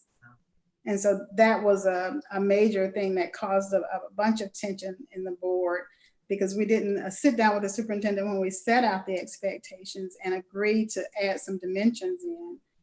So we didn't have a way of measuring them, and we had no agreement on how he would be evaluated on those things. But at evaluation time, we had board members that insisted that he be evaluated on those things, and that caused some anxiety there. But you covered that in the first part of this discussion. But that also was, you know, looking at the policy. Yeah. So I think the policy, we go back to the policy has a number of problems with it, because the policy we have on the books right now have one criteria for the formative assessment and another criteria for the summative assessment. Besides being us doing it in the wrong time of the year, the actual policy is asking for different measurements. And that's why I'm anyway, that's why I'm suggesting that we need to have a clear differentiation about what that between the formative and the summative too. But I think that, and again, I hear what you're saying and I understand that, but I don't think that, well, I'm trying to make sure that we are not ever in a place where we are getting at we're at an evaluation cycle and we decide that we're going to evaluate a superintendent on something that we hadn't talked about with the superintendent prior to that, and that we haven't already established what the standards of measure would be. That to me seems to violate ethics in my mind. And it certainly seems to violate the employees' rights in my mind. Sounds like you're violating your own policy if it's spelled out in your policy as it.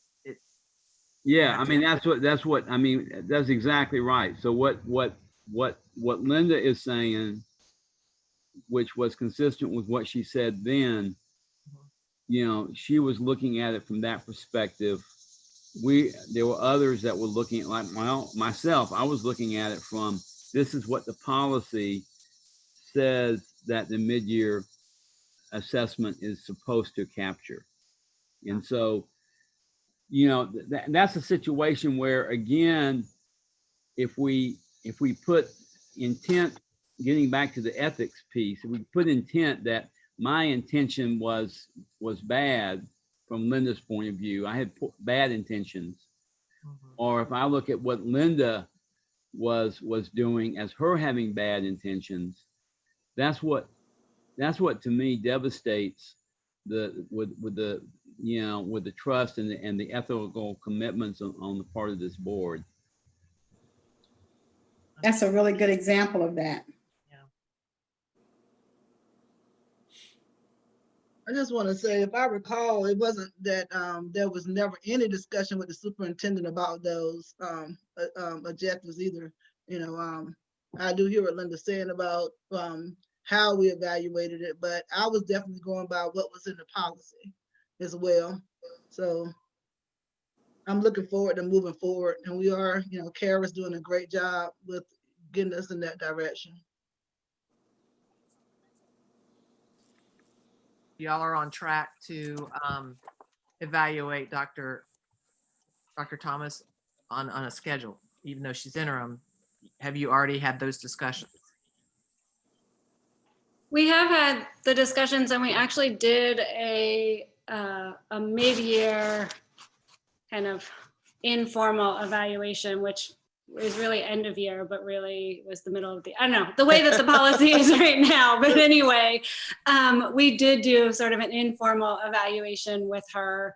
And then we'll have to talk about, for this coming school year, have that discussion about the strategic priorities and the measurements for evaluation, so that we can do an evaluation, or at least have another conversation about it in December or January. And Trish said something in the comments that she hadn't said verbally, but it's so important. The policy that we're talking about goes back to 1983.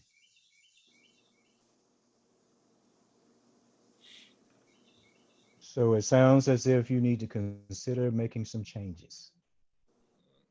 As a governance team, you have to determine what those are based on this conversation. So, Julie, we're at a little bit past the hour and a half mark here now. We need to do a check-in to see if people need a 5-10 minute stretch break.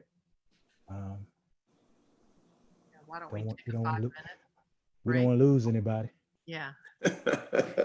Circulation going? Can we commit to, I have, according to, I have like 7:38 or so. Can we agree to return at 7:45? That's not a lot of Yes. time, but it's a little bit. All right, we'll see you Great, back at thank you. 7:45. Okay. All right.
Dr. Thomas.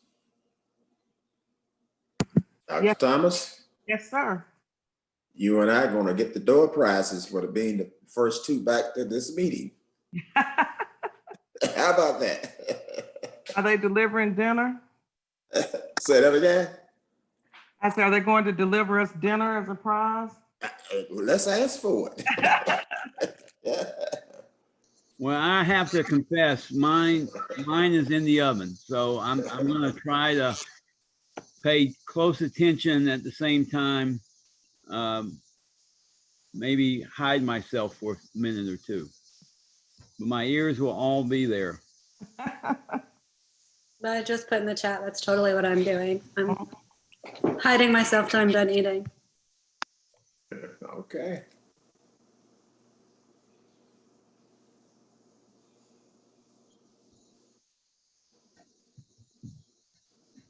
Now I see you, Antoine. How you doing? I'm great. How are you?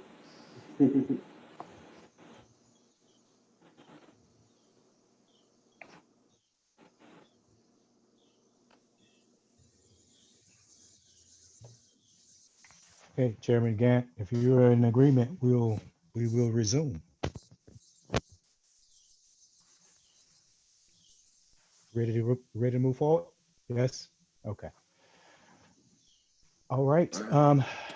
We move to the next domain.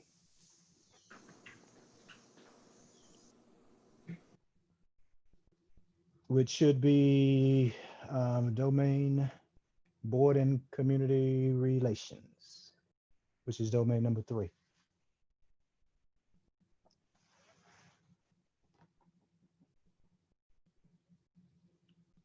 All right, so as Julie is bringing that up and you're taking a look at the description and standard A, this one was an 8 out of 10. 8 out of 10 of you said that you needed to commit to improvement for this. So let's think about that.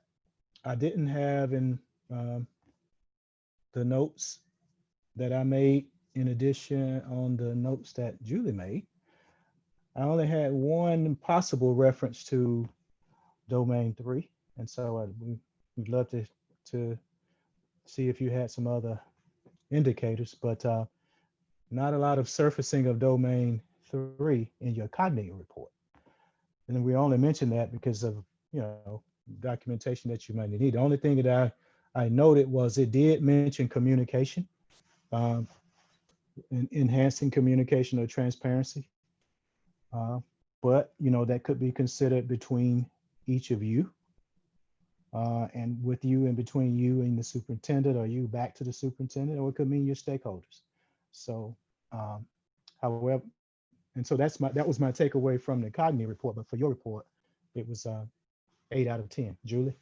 Yes, the one thing I took away from the cognitive report was a directive for essentially establishing a means to routinely gather, analyze, and use stakeholder perception data on the effectiveness of board members to support continuous improvement. So what are you doing to engage stakeholders and how you're doing and in how you make decisions on major action items and, budget issues, whatever the issue may be. How are you engaging with the public? Is there a plan, an annual plan that you have, or a strategic plan for communications? That was just my takeaway from the cognitive report. Okay, that's a good point. Then what we need to urge you to think about along that line from Julie would be how you are inputting your notations for your cognitive report in reference to how you're doing this, in addition to the needs that you're going to commit to as far as action steps as a result of the self-assessment. Is it, I guess I wasn't quite sure with that part. Is it to find ways to have the stakeholders give input about the district, or have stakeholders give input about us as board members specifically? It says of members to support continuous improvement. So continuous improvement could mean a lot of things, whether it's just the board or it's the district in general for your implementing your plan to continually improve your student achievement. Yeah. That's what I'm And so, assuming. yeah, and I agree. And what you can think about, just throw out something for you to consider or adjust would be many times after you have become accustomed to doing these self-assessments in the way that you're doing them now, beginning to do them, your superintendent would have some type of advisory group that represents a cross-section of your community many times. You might already have a superintendent's advisory or a district advisory that's made up of a cross-section of your stakeholders. When that happens, many times this same self-assessment that you just completed is given to your advisory group. They then take a look at these things and then they give you feedback and you analyze that feedback. And when we're having these conversations like we're having tonight, you also merge in what your advisory group said. That's also a best practice. And that's a good way for you to consider how you capture that. You don't have to use superintendent's advisories. You don't have to use organizational advisory, but you need to consider how you are engaging your public. Sometimes it's through a couple of public forums that you have, community conversations that you have each year, where you're gathering input and feedback from your stakeholders. But what we say to governance teams is that it has to be input around certain standards. And what better way to do that than the ones you have on the screen in terms of how you want to gather it. So those are some things you might want to think about in terms of how you can begin to make action plans for moving forward with this one. And that's actually part of our DSBA recognition program. Is the higher up you go, you do get the community stakeholder group that you appoint to fill this out, just to see how you're doing. And it's, you know, we did it, and it can be really eye-opening because you think you might be coming across a certain way, but surprised you're not. So I actually engaged in conversation with one of the representatives from Cognia around this area last week, and ironically, his response was very similar. And I was compiling this information for the board, but he said one option would be like a focus group type, which is similar to what you're talking about with a advisory group. Get feedback from stakeholders on how board supports continuous improvement. And then he also said, interestingly, see if GSBA has a tool that they use to assess board work toward continuous improvement, which, listening at what you all just shared, this self-assessment tool could be a way to pull out some of those questions. So their response to me and what you all just said is perfectly aligned in what our next steps should be. excellent point. That seems like a good idea to me. I would just want to encourage us to maybe go a little bit deeper dive than what we did for this. I feel like with by answering with one answer for the whole standard, we didn't really get into the details of what some of us think are the issues, and maybe some of us disagree about the issues, but we agreed that the standard itself needs improvement, but we don't know exactly what the details are. But if we're going to get stakeholder or advisory group feedback, I would really love to get down to the elements level. I will tell you that this evaluation is the short form, but the long form, you are rated on each element. It takes a lot longer to go through individually, but it does give you the nitty-gritty detail. Part of that standard aren't you meeting or you're exceeding, you know? So you can break it down, and we have that for you, and it just has to be loaded in. Okay, that'd be great. I think that would be an important thing for us to do next time, because this one felt very shallow to me. And I see some people answered in much more detail, which I guess I should have done, but I didn't realize I should do that. Yeah, actually, we were under a time crunch to get this back, so that's why we did the short form. So next time, the long form sounds like would be the way to go, for sure. Right.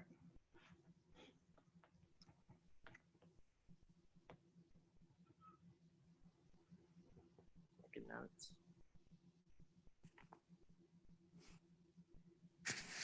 So would this advisory board have members of the public, or would it be like superintendents from around the state or board members from around the state that follow some of the best practices? Or, I mean, what you say stakeholders, that sounds different to me. A focus group, that sounds different to me than an advisory group.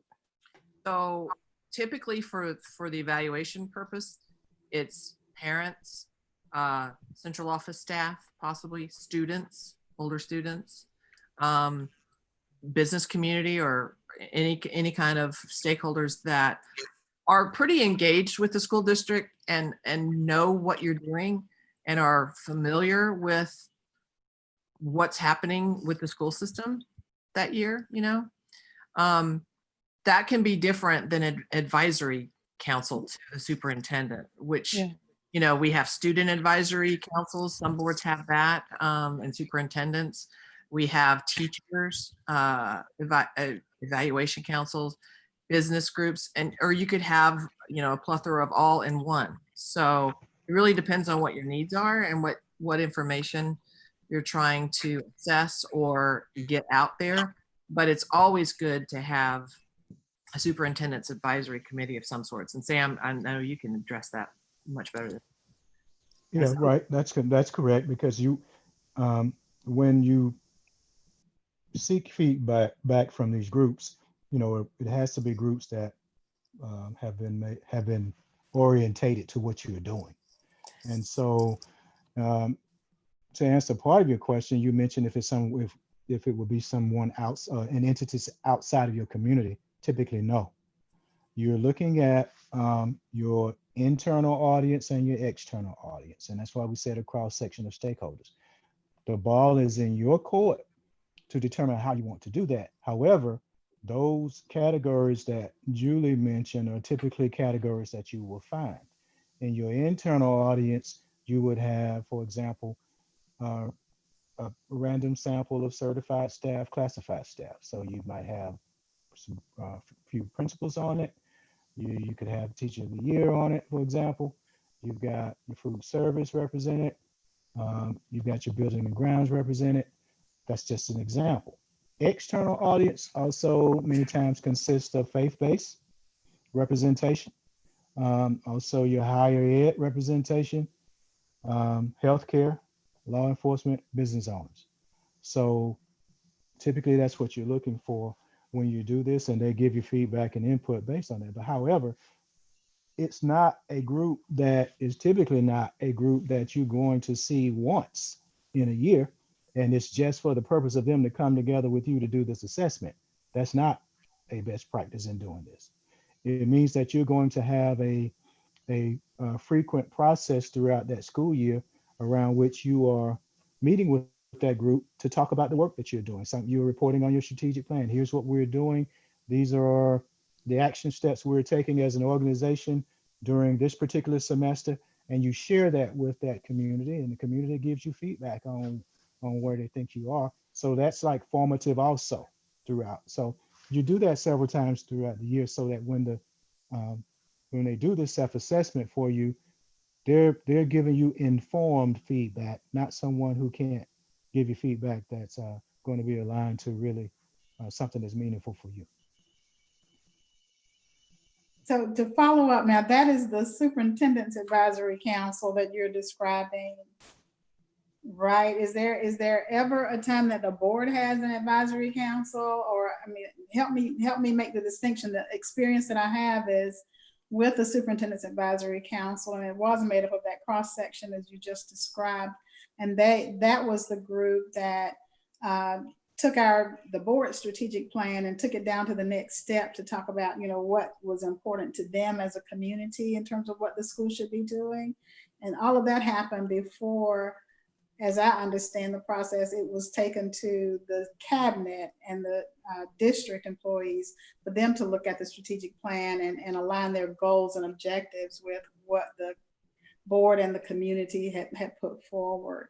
And in that situation, I remember wanting desperately to be a part of that meeting, but the superintendent said, no, this is my meeting with the community. So that was that was the end of that. At that point, I was on the board. So can you flesh that out a little bit more for me? Well, there are some similarities in that. And again, you know, different governance teams will choose to go after this in different ways. A lot of what you just described sounds like that was a planning team for your strategic plan. Because usually what happens with the group that you just described, that group usually is involved in your strategic planning process at the beginning, throughout monitoring, throughout your yearly check-ins on your strategic plan, all of that.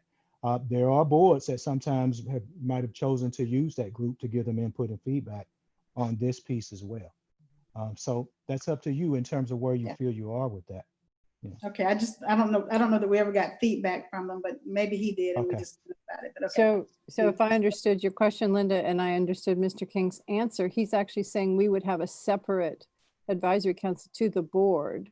Is that what you meant, Dr. King? No. No, I didn't say that you should have a separate advisory group for the board. No. That is not something that I would say to you that you would need to do. Usually it's the advisory group that is either the planning piece that was just mentioned, or your superintendent's advisory that has that cross section of people. And many times the advisory team has a board member designee on that advisory team sometimes. So board members are not excluded from that group. Now you don't put X number on there, but you have a person who's represented on that advisory many times so that they represent a cross section of the board too. And so you have all of that information that comes back to you. Again, though, you need to determine where you are right now and how you feel like you want to move forward with doing this. I know that you all have had some community conversations and that kind of thing. You need to think about those that you have had and think about different categories of community members that have a vested interest in the public education system in Clark County, and begin to think about what that team should look like as far as a cross section to begin to do this. So I think what kind of confuses me a little bit is that you know, we do have a teacher advisory board committee. We have a parent advisory committee, and so we don't have one for the community that I know of. But I would hate to sacrifice those two organizations for this one. Well, a couple of things. I think that for a point of clarity, there are, first of all, I saw what Dr. Dykeman typed and she's correct. So we had a strategic planning team. We did go back to that team with updates the first year. In transparency, the next update should have been in December, and there were some distractions going on that did not lead to that. And then there has not been a spring update because of the pandemic, and then we don't have the most current any current metrics, but we are working right now, had a meeting today as well, looking at those metrics so that we can get that out to you. But we did have a strategic planning team that helped to develop those goals, looked at metrics, and we did come back and do updating that first year. It was a 2-year plan. And then the Superintendent's Advisory Council, we don't have, but we do have Teacher Advisory Board, Parent Advisory Board. But in my opinion, what needs to happen is that, I was trying to read what Dr. Dykeman wrote, I'm sorry.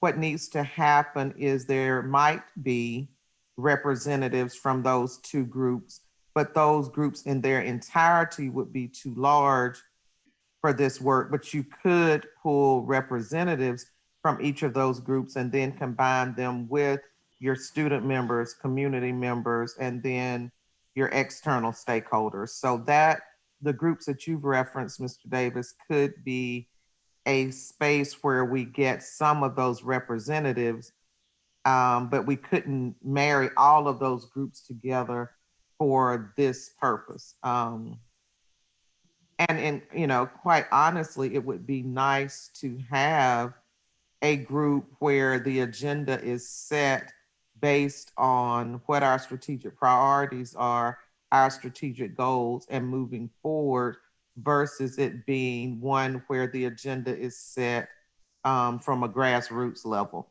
So in my mind, having this advisory group that Dr. King is referencing allows us to really stay focused on what the strategic priorities are and where we're going with student achievement, and kind of staying in that area.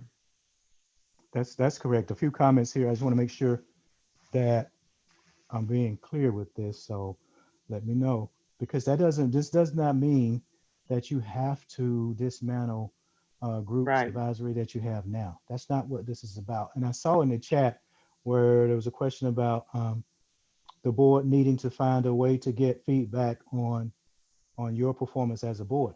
I did see that in your cognitive report. But my comment to you about that is that you could use the entities that we just described Right. to do that for you as well.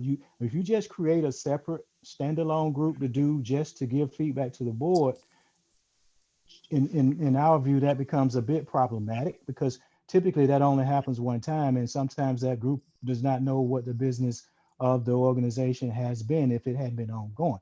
If you've got these advisory groups that consist of a cross section of stakeholders, that you are having the conversations that Dr. Thomas just mentioned and some of others of you just mentioned, then that group can also give you feedback when it's time for your self-assessment. So that's what we're They saying. can do that too. within context, because they would have Yes. had an understanding versus making these decisions in isolation. If they've been involved in dialogue throughout, then they can give that feedback in context rather than it being with any agendas just based on them coming in for that purpose. How, sorry, I have a sinus thing going on over here. Sorry. That's why I keep going in and out. I'm sorry. How large is this group? Because we do have a lot of stakeholder groups and organizations, and I'm just interested in how large is this group? Well, I think it depends on your purpose.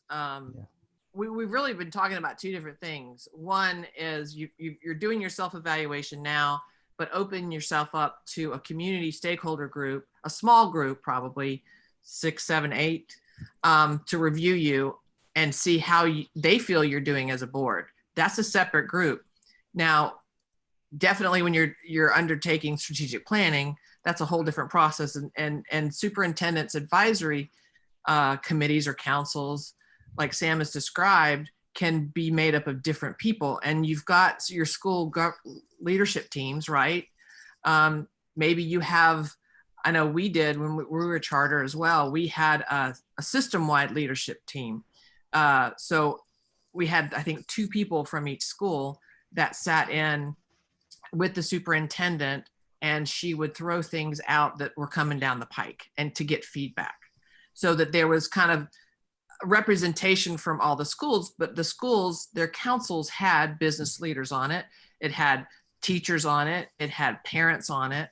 And sometimes at the high school, the older kids, you could have a student on it, because it's really important to get student feedback, on the things that you're doing, because they are your clients, your customers, your stakeholders, your most important ones. So it really depends on the end goal of what you're trying to achieve, and they can range in different sizes. And I don't think you have to assign this task to one group. I think maybe we're being too legalistic in our thinking, or too rigid, should I say, in our thinking.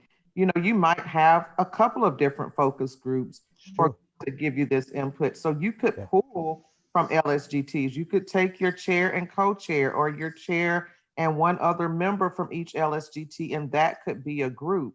I think sometimes we have gotten to the space now, because we're trying to adhere to the directives of Cognia, that we're truly making perfect the enemy of good, and we are doing everything from a check this, we get this, we did this, and we're not staying true to the intent of the directive, which is getting meaningful feedback so that we can improve our work. So there are many groups out there that we can engage with. And I think we can do that in a number of different ways, and hear from different groups. So, yet you're not going to hear from everyone, yet you try to get a strong cross section, and you can do that in a variety of ways, and using LSGT representatives, using TAB, using student groups, all of that can be done. And it doesn't necessarily have to be done with one group of 100 people, but instead finding ways. That's why you can use kind of that focus group model to get opinions and information feedback from a variety of groups. Right, and if you want to get larger groups, I mean, we would send out an annual survey to parents, to stakeholders, to community members, just to get their input on how we're doing. What's the culture like? Because we might think we know it, but we don't necessarily always know it. And now I know that there are school climate surveys that are required for your CCRPI. So that's helpful data. But, I don't know where you are in your strategic planning process. Are y'all in the middle of one, or are you about to undertake a new one? We finished our strategic plan, ended in 2020. We're going to give those final results in October. And I've presented a revised, it is not a drastically different document. It's a streamlined document with language that's just a little easier for most of our stakeholders to comprehend. And not that the other was too complicated. And I mean comprehend from making it practical and a usable document that we can apply to our daily work. So we did not totally get rid of the old plan. We just took the old plan, but it was just a 2-year plan. And we just made some revisions to change the language to be something that hopefully any staff person in CCS articulate as our purpose and our work. And I did a draft of that with the team at my mid-year, end of the year summative, formative, whatever we decided to call it tonight. I shared that, and we are now working with a facilitator to help us finalize those details, indicators, and metrics. And that should be out in the next month as well. Oh, great. Okay. That's great to know. I did notice in some of the comments here about this domain, feelings that there isn't a communications plan in a system, or there's been some turnover. And I don't know if y'all want to address any of that, or if there are any other issues around this domain that you want to voice your concerns. I think I said something along those lines. It just feels like in the past, since a year since I've been on the board is at the mercy of who's on social media yelling the loudest, who's in the newspaper yelling the loudest, and that we aren't able, because of the way we have been trained to not talk to the media. It feels like we've let other people tell the story. And so I don't know if that's normal, if that's common. I just wondered if there's a better way to frame what we do. Maybe it's through this focus groups that you talk about might be enough, but it just feels like we're not really using the district communication very much as a board, nor did I think we should. I understood that's more for the superintendent and operations oriented. We only use it when we get in trouble about what we're in trouble about. I think also one of the issues that has come up in the past is, there are some of us on the board that came from a community perspective, in the sense of we saw ourselves as you know, community activists. And so, you know, when we ran for office, we ran in districts. You know, we had community meetings as we were running, and we felt some responsibility to the constituents who elected us, even though, you know, understanding that, you know, we can't promise anything because we are not independent of the entire board, and the role of the superintendent is certainly in charge of running the school district in terms of operation. But you know, there are other board members that feel like that once you're, well, I shouldn't put words in people's mouths, but anyway, that's so. In other words, one thing I did was I had a community meeting about, I don't know, six months ago.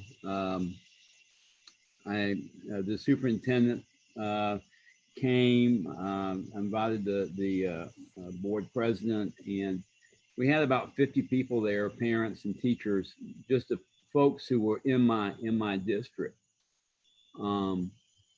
And you know, and I had the agenda had already been established. I actually, you know, worked with on the superintendent, ran it through public relations, you know, in terms of, you know, so we had an agenda of stuff that we would talk about, mainly in terms of equity among our student population in what that looked like to the community. But anyway, I mean, there were folks on the board who felt like that was totally out of bounds, and I don't think so, and I don't know. You know, again, I don't think we can have that discussion now.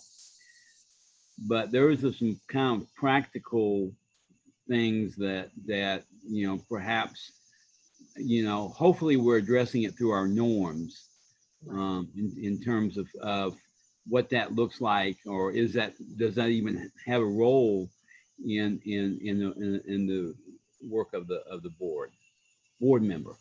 Right. Dr. Knox wants to say something. Yeah, maybe I could make this something we could talk about.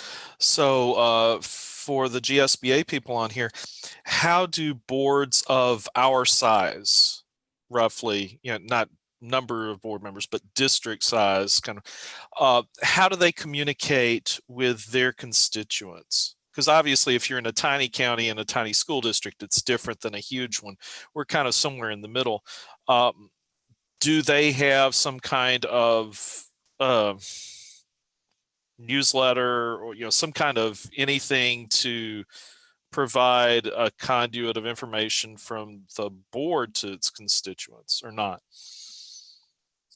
Well, there's a myriad of ways to do it, and best practices that we've seen. A lot of times the district will send out, let's say it's 2 days before the board meeting, and these are the items that are coming up. These are the discussion points. Here's more information, so that it's consistent. And, you know, you do have 9 board members, and that is a lot for the staff and the superintendent to have to manage, right? You know, it's hard enough having one boss, imagine 9. So if everybody is going out and doing their own thing with community meetings, there's not consistency across your district.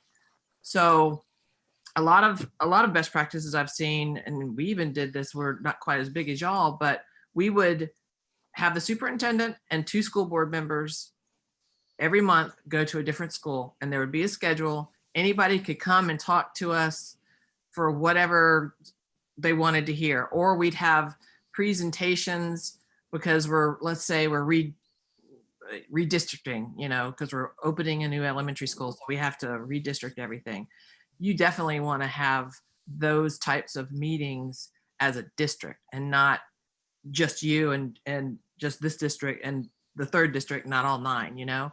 So there really needs to be a strategic communications plan for the board, in my opinion. That keeps you out of trouble. And you have to rely on the staff so much when you do go out and you want to have a community meeting on your own. It's not always a consistent thing, and you can get in trouble with that. And if you don't have the staff there, because the staff has more of the knowledge of the day-to-day, and that's typically what parents want to know about, and how is it going to affect them and their child. So Sam, I don't know what y'all did in Rockdale, but I know that y'all had a great communication staff that helped the board implement a lot of these plans. Yeah, yeah. Now somebody mentioned it already about your norm. You begin with having a conversation like you're having now around how you want to function, how you want to communicate with your public, and then you develop from that some consistency around how you do it. Because with 9 board members, you don't want to have 2 people that may do it and use a certain approach, and then the others not communicating at all. I mean, your stakeholders realize that. That's why you come together and develop a process for it. And it is what we just described. Sometimes it's based on areas. Some districts are divided into areas. That has nothing to do with districts around which you are elected as board members, but they are geographical areas like Area 1, Area 2, Area 3 that covers your entire school system. And you find that maybe 1 or 2 board members are elected from Area 1 and X number from Area 2, Area 3, and that you're having a public forum during first semester, and X number of areas will be a part of it. And then you continue that during second semester, and X number of areas are a part of that. However, you make sure that all of your board members are represented across some of those opportunities. The key here is that you have that mechanism to engage your public and get input and feedback. But it's not just an open mic time. It's around certain indicators that you've been addressing throughout. And not to sound like a broken record, but it does go back to those priorities that you said you're working on all year long. And you bring those to the table, and that leads and guides your conversations typically around those folks giving you feedback to those things. So a number of ways you can do that, especially with a large board and a large community. Then you have to determine how you want to condense it or collapse a bit of that or even consolidate some of those public forums. And we know you're working on your norms now, but I don't think y'all have tackled the communication one yet. Have you? Or have you? We have a draft. Oh, but okay. It's in progress, I think. Okay, great. Julie and Dr. King, I want to thank you all for saying that, because we could have a marching orders, and you all know this, powers derived from the state legislature. Yes, I was elected in District 6, Dr. Knox elected in District 8, and so forth and so on. But according to the law, it specifically says, as a board member, you represent the entire community, not only your district. Right. That's in print. So what you all described a few minutes ago in terms of communicating something across the board, across the community, that's the way to do it. And I want to thank you all for saying that. Yeah, that is the best practice. And that's what, you do represent every child, not just the children in your district. I think Fulton County has a model what they do in terms of, but it's only 5 districts there, but it's a large county. Yes. Yes. And go ahead. Oh, I just wanted clarification. So by state law, we represent all the students in Clark County. That's correct. Okay, Yes. Not necessarily all the people, but students. That's our specific charge. Right. Thank you. You represent people that don't elect you unless they're 18. Yeah, I guess I'm and I certainly appreciate what y'all are saying, and I will take it to heart. I guess I'm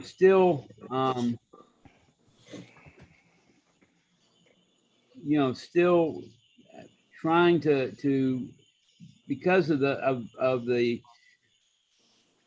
issues that we've had in this community, I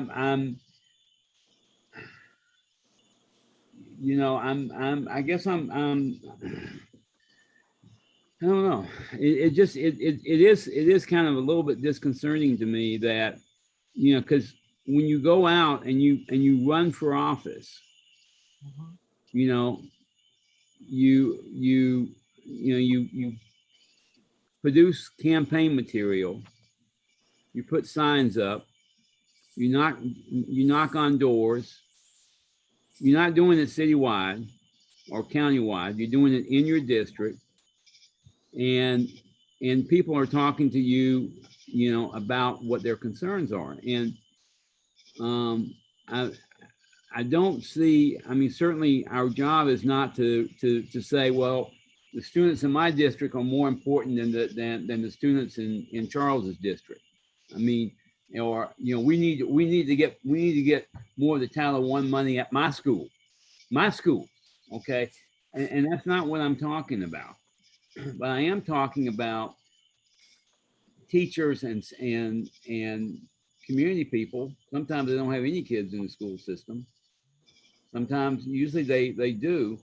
And, you know, I've already been approached, you know, when will I have another community meeting? And I don't feel like, you know, it's a process of being jammed. And I certainly think that we need it needs to be a process so that I'm not doing something that other people are not doing. I think it needs to be written in the norms. But I'm, you know, the message that I'm getting from GSBA is once you're elected, then those folks who you actually ask to vote for you, you essentially say, well, now I represent everybody, so, you know, thanks for your effort. So I know we're not going to settle that tonight, but I'm still mulling what y'all said. I understand your anxiety with that a bit, but when you run, you are elected, and you are elected to make the decisions for 100% of the students in Clark County. However, when you are running by districts, there are certain people that are going to be voting and making decisions about that. And so I get what you're saying with that, but it does give you a mechanism when people that are voting for or against you, when you have conversations, just to say to them that you do represent the livelihood of their children, because it's not that you don't represent them, but you represent them and the remainder of the children in the district. And so one shouldn't be counter to the other.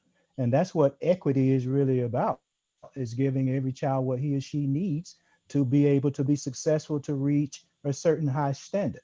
And when you as a governance team get to the point where you can communicate that to your stakeholders in terms of how you're doing that, then you really begin to move the needle forward in terms of what you do in your community. So I think that you can do that. I think you can do both. I feel like you can do both of those. There are many examples of board members that are elected by districts.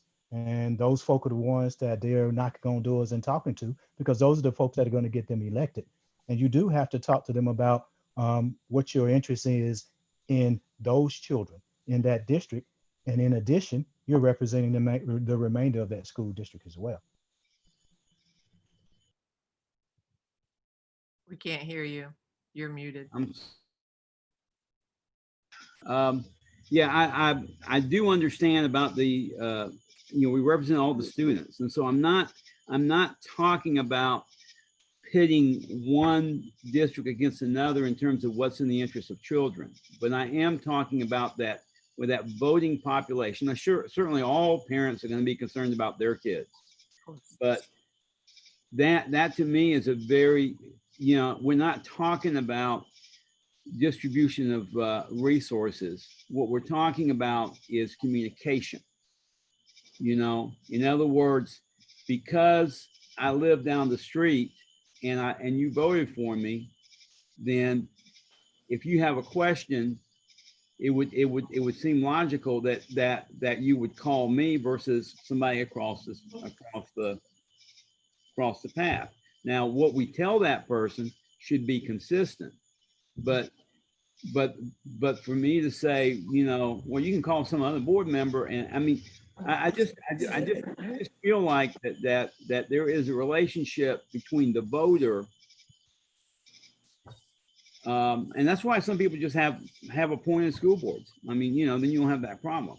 And we used to have appointed school boards, Not anymore. Yeah. No. So, but if we're going to have elected school boards, that has to mean something, not in terms of the allotment of resources, but in terms of communication. And again, I just get back to, we need a, what's the word? Strategic communication plan that's encompassed by a norm. Sure. For And the there's board. nothing preventing you from talking to your constituents. I mean, I feel your frustration because I've been there. I was a community activist as well. But part of your job is definitely sitting down and talking to them. And if it's something that isn't under your purview, you direct them to the chain of command, of course. But we are different in terms of, we have absolutely no power individually. The only power a board member has is in a meeting, acting as a quorum, and a majority of the board votes on something. Most other elected officials aren't like that. They have individual power and they do direct staff sometimes, but school boards don't. And part of our job is educating your constituents on what you can and can't do. I mean, I'm sorry to cut you off, Julie, but our county commission is the same way. One county commissioner cannot do a darn, they can't even control the agenda. They can't even put anything on the agenda. Oh, okay.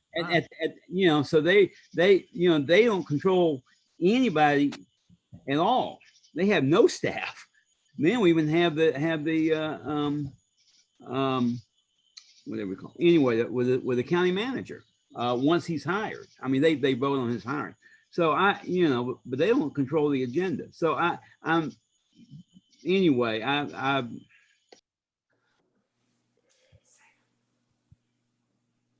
Well, I feel your pain, Greg. I'm sitting here thinking about some things right now because I represent and I'm from one of the most rural areas, in Athens, and I do support all students. However, even with things that are going on now, with looking at technology and making sure every child has it and things like that, I'm not trying to take over any other role, but these parents call me because as the person that they voted on, I live among them, so I'm struggling as we're having this conversation right now, and I look forward to a strategic communication plan. I believe that is definitely needed, that's all I have to say. And you're right. You got your rural district with no internet. I've got three of my schools have no public transportation to them. So these are issues that are unique to my community, and Tawana's got things related to her community. And that's correct. And you need to be able to communicate with those individuals. No one is saying that. So let's make sure you understand that. No one is saying that. Yeah, your job is to keep your superintendent informed of these trends and things that are bubbling up in your community, because that's your job, is ear to the ground, so that your superintendent and staff aren't caught off guard. So yes, that is definitely what you are charged with doing.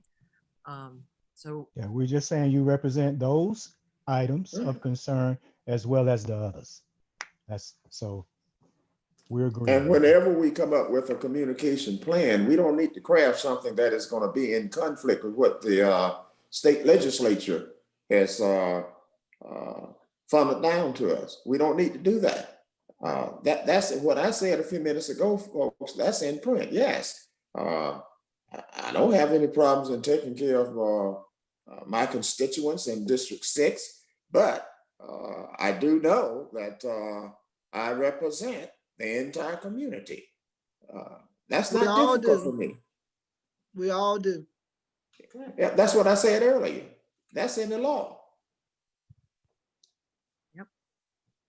And you know, sometimes you have to make really tough decisions. And your district might suffer in the eyes of the parents because you've closed a school. I know I had to deal with that. And you have to look at the greater good of all the kids, and making those tough decisions are not favorable with your constituents, but you don't take this job to get reelected. You do what's in the best interest for all children. And you need to give each other cover. So if I have to close an elementary school in my district, back me up, you know, be there for me as your fellow board member, because it's not an easy thing to do. And every district is different. And I know, you know, Clark County has a lot of wide-ranging issues from rural to non-rural.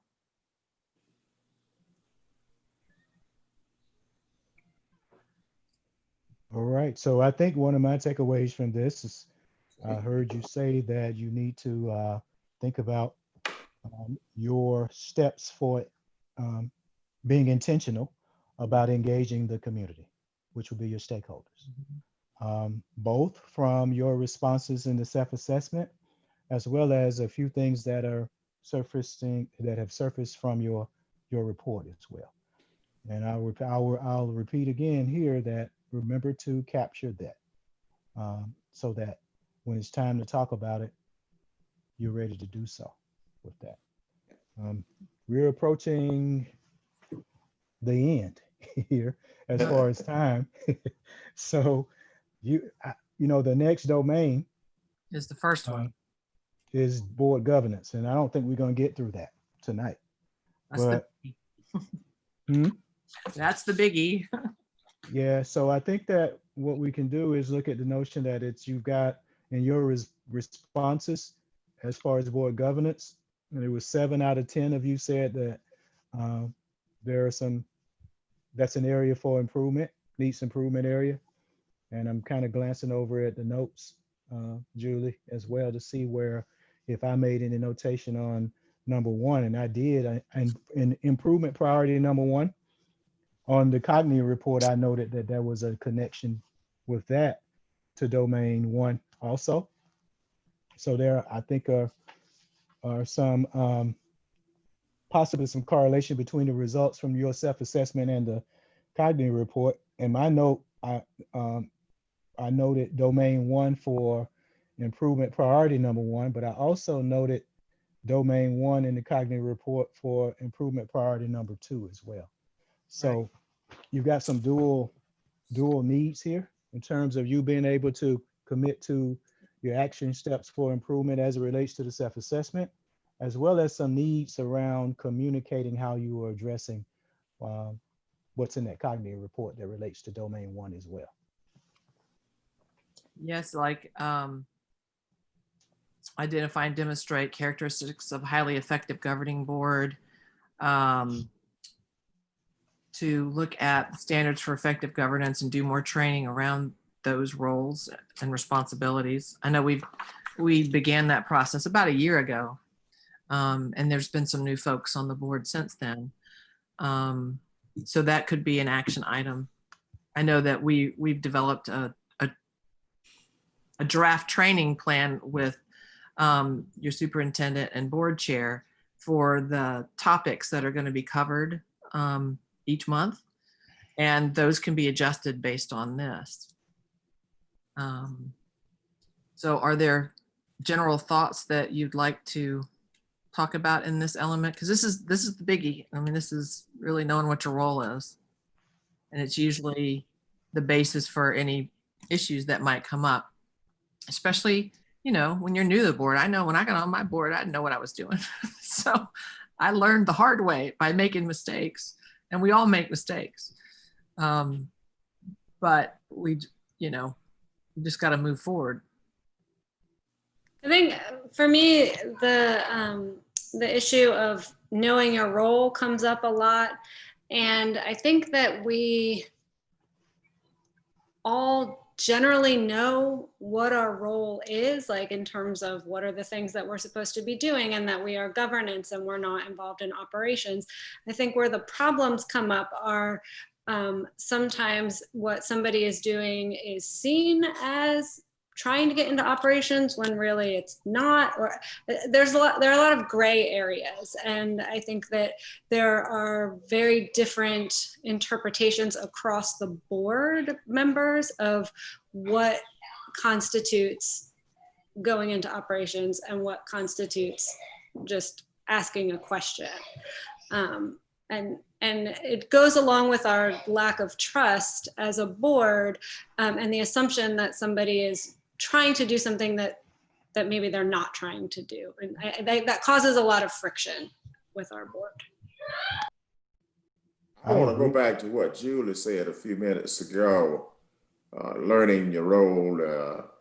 I can recall attending a session at NSBA conference, LL, Listen and Learn. So it takes, and I never forget this, it takes at least a year before you actually learn what your role is as a board member, learn what's actually taking place with boards and board meetings. Now, it was a little bit different for me. However, because of the fact that I'm a retired high school principal for 9 years and have dealt with the board policy manual, then it goes on in that same session talked about it takes at least 2 years to actually learn boardmanship, which is different from what I said earlier. You know, there are a number of people, they come on boards of education and they talk about what they're going to do and list all of these things. No, you have to follow your role, you know. And like I said, LL, listen and learn. That's very powerful. Well, I want to step into it again. Oh, go ahead, Lakeisha. I was gonna say, I think this area, I think it was a little bit similar to what Kara mentioned earlier, that I think, I think there is a learning curve. I think there's a lot that I'm still learning. I think the capacity for like myself and then maybe the board as a whole to learn about our role and to know things are there.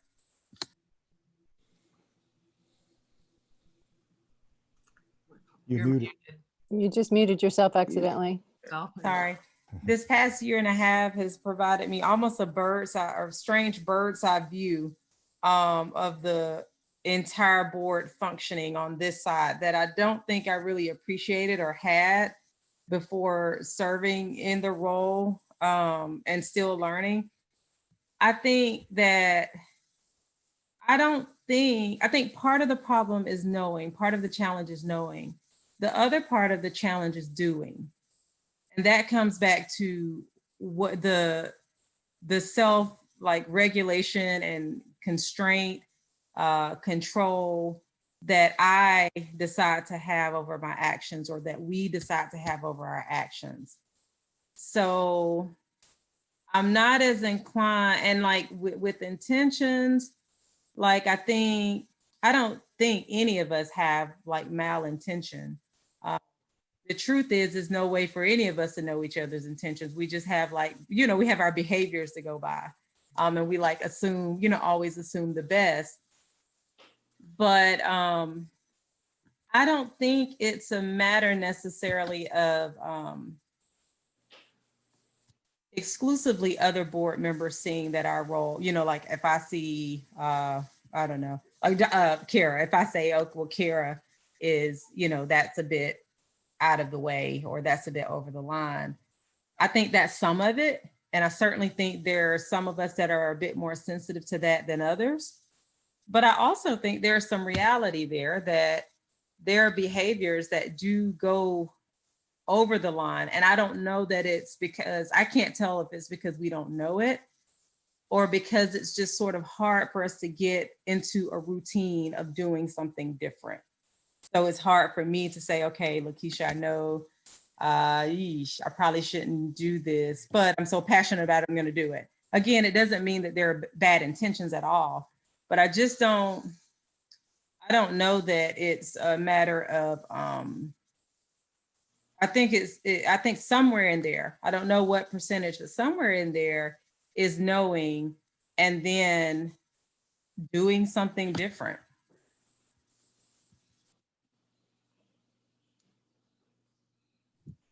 This one does have a lot to do with the trust factor. Yeah. You're right. Someone said it, of course, it's going to take time to build trust. So you all know that, but this one gets back to, when you think of the roles and responsibilities again, it gets back to giving your superintendent and the administration the flexibility and authority that they need to carry out those things for which they are responsible, which means implementation of the strategic plan, implementing that strategic plan and implementing those policies, because after you've established those policies, it's her responsibility and the administration to move forward with implementation. However, we shouldn't get that confused with asking essential questions. And so as you become more and more comfortable with how you do this and you're building trust, then there's a comfort level with how you ask questions. I mean, because questions could relate to student achievement. You probably have an expectation as a board that you move the needle in some direction on decreasing the dropout rate. I'm just using examples. Or the percentage of students that read on grade level and above by the end of third grade, or whatever the case might be. That's an end around which the board has said, this is a priority for us. However, then the administration, of course, has the responsibility of developing the means to get there. In other words, they have the wisdom, the expertise on what they are going to do to move the needle on that literacy rate and changing that, or illiteracy rate and changing that, graduation rate. There are things that they're going to do. And that's the responsibility and the role of the administration as a result of the goals that you have developed. It is then appropriate, of course, for you to ask, okay, Mr. or Ms. Superintendent, I hear you. Talk to us about the research best practice that comes with this. What makes you feel that this is going to work? What do you expect to be the improvement? And how do you know it? So that's not an above the line or below the line kind of question. That's something that your administration would expect and embrace. And they are ready to say, here's how we did it. This is what we're going to do. Here's the research behind it. And here's how we're moving forward with that. That's different than you telling the superintendent how to do that or what to do to get to that. No one said that. I'm just mentioning some different examples of where this comes into play. Yeah, Sam, you're right. It's really, to me, it's all about the tone that you set, and it's based on that mutual respect and trust. But you're a board member and you have to make lots of major decisions, and you want to make sure you understand what you're about to vote on.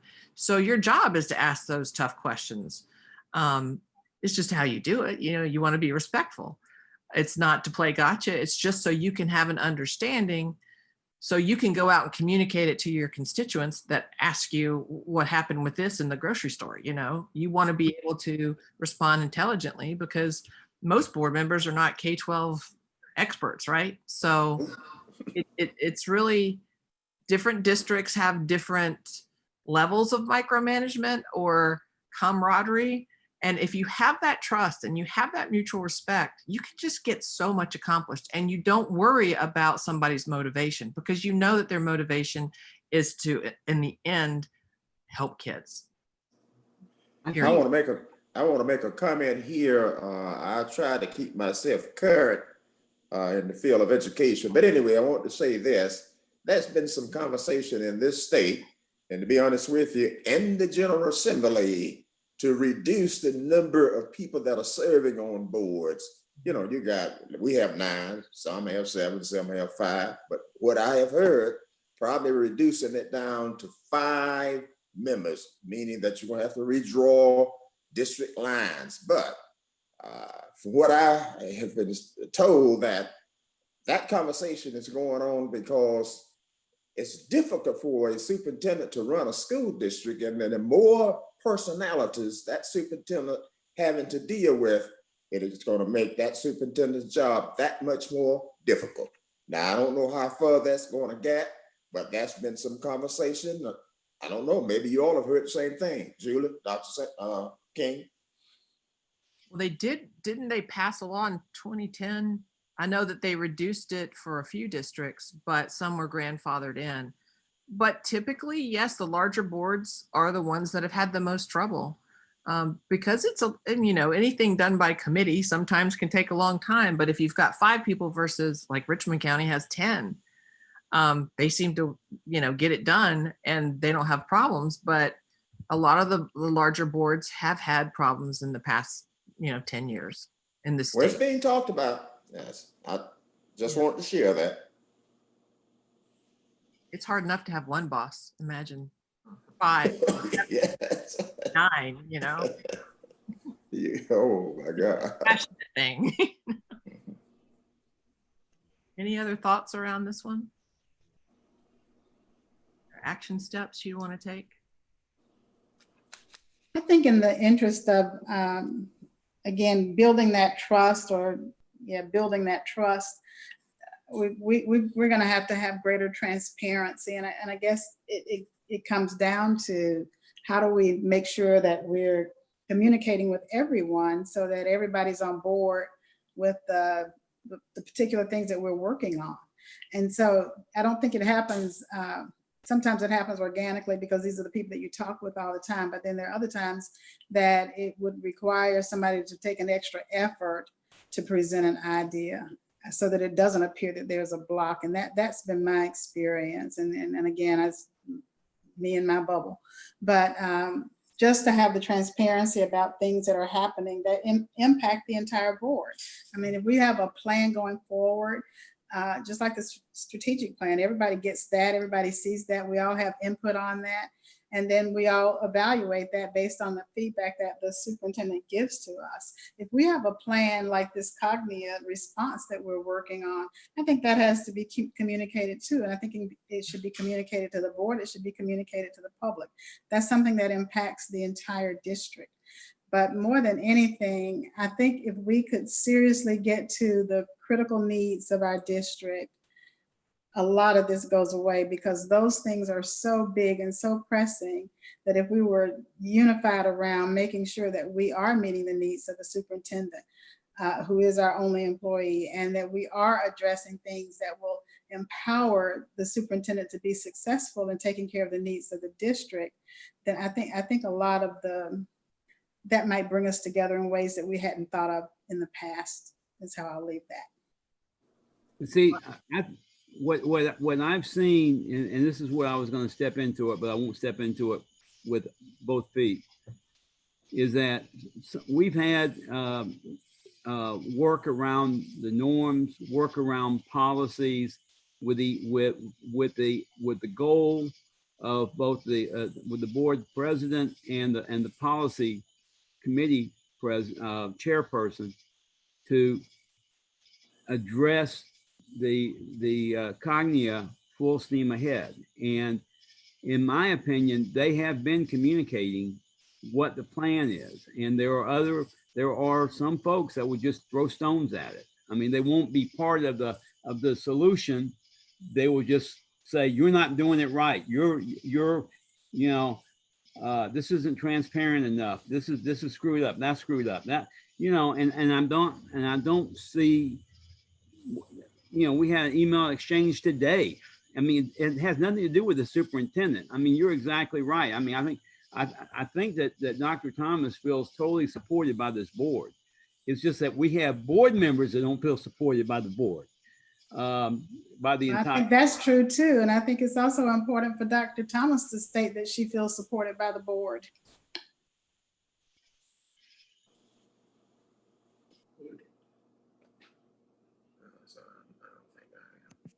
This is you all's conversation. I am listening. Go right ahead. Now you're part of the governance team, Dr. Thomas. You are part of this evaluation process. Do you feel supported by the board?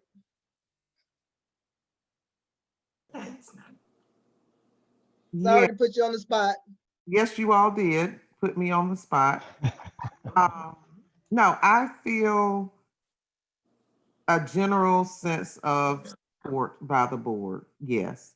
I think that in any case, there are going to be times when we don't necessarily agree with the how. I think we are in a general agreement on the what. Um, and I would hope an agreement on the why. And so we have to get to the how, and we don't have to always agree on that. I just think that what's most important is what someone said earlier, that we're always working with what's in the best interest of children in mind. And I do think sometimes we become distracted from that, and it's not one's fault. I think that the external noise can be so loud and so distracting that sometimes we are swayed by what adults want, and what adults want isn't always in the best interest of children. And we are human, and there are people with personal agendas, and being able to separate that and tease that out from what's in the best interest of kids. So I don't think it's a personal thing where I'm not supported. I just think that sometimes all of us being human can unintentionally lose sight of what our priorities should be. Do you feel like you have permission from this board to push back if someone is overstepping their bounds? I will tell you that the best teacher I had was my superintendent. If I was doing something wrong, she'd tell me. I wouldn't take it personally. I'd just learn and grow from it. But we Yes. had that kind of respect for each other and trust that I knew she was doing her. She's the expert. I'm not. So do you feel like you can push back on some of these board members if especially the new ones that might not understand that what they just did is kind of overstepping the line? I think that Hard place to be for a superintendent, yes. I think that there is still a lot of hurt and unresolved trust issues there. So to be completely honest, no, I don't. And it's not, again, because of anything that's been done to me, but when you sit and you look, I mean, when the last thing I go to bed with and the first thing I wake up with is disgruntlement between board members, then it's hard to feel 100% at peace yourself. It's like a child in a home where mom and dad fight. Maybe they're not beating the child, but if there is constantly an air of disagreement between mom and dad, it creates anxiety for that child. It is difficult for that child to function in a completely healthy way, even if they're not the ones that the anger is targeted at. It creates an atmosphere of tension. And so, I mean, I went to bed with it this morning. I woke up with it this morning. It's going on today. I mean, that's reality. And you all have asked. And so I'm telling, I'm giving you honesty. So that's what it's like. So it is difficult when you see that kind of tension and that kind of sometimes lack of regard for each other. Then you can't help but wonder, now what happens if I cross that line? What is that going to be like for me? So it creates an unhealthy home environment. That's just the reality. And again, the best analogy I can come up with is like a child in a family where the mom and dad fight. I might not get slapped upside the head, but if I'm afraid, I don't know if that makes sense to anybody but me, but you can't, it's hard to say that I feel 100% comfortable when there's so much other going on around me, honestly, daily. And other members have alluded to, that, or I probably wouldn't have even brought it up, because at the end of the day, I'm trying to focus on doing what's best for kids, but we're not in a healthy space. And I don't think that to expect for me to say, oh, everything's great with me and everyone, when all of this other is still stewing around me, is just not a fair expectation. Well, thank you. I appreciate your perspective and being honest. I really appreciate that. Thank you. Thank you, Dr. Thomas. I do too, and I would love to know how we actually address it because the tension is unnerving, and I'm so ready for us to move to a place where we can actually lend the support that we need, focus on what's important for the district, and move on. We've made some decisions, took a long time to get there, but the decision is made. I think we need to figure out how do we go forward. And I think that that's a great place Amen. for you to focus as a governance team, because what you just heard from your superintendent is really, really on point, because Yes. though she says she feels supported, generally supported, when you have the, let's just call it the turbulence that you have across your board, it impacts her ability to do the work. No matter how you slice it, it does. So these are things that you need to kind of reflect on and think about, because you, part of being a high performing governance team is not that you rubber stamp everything. That's not what we're saying.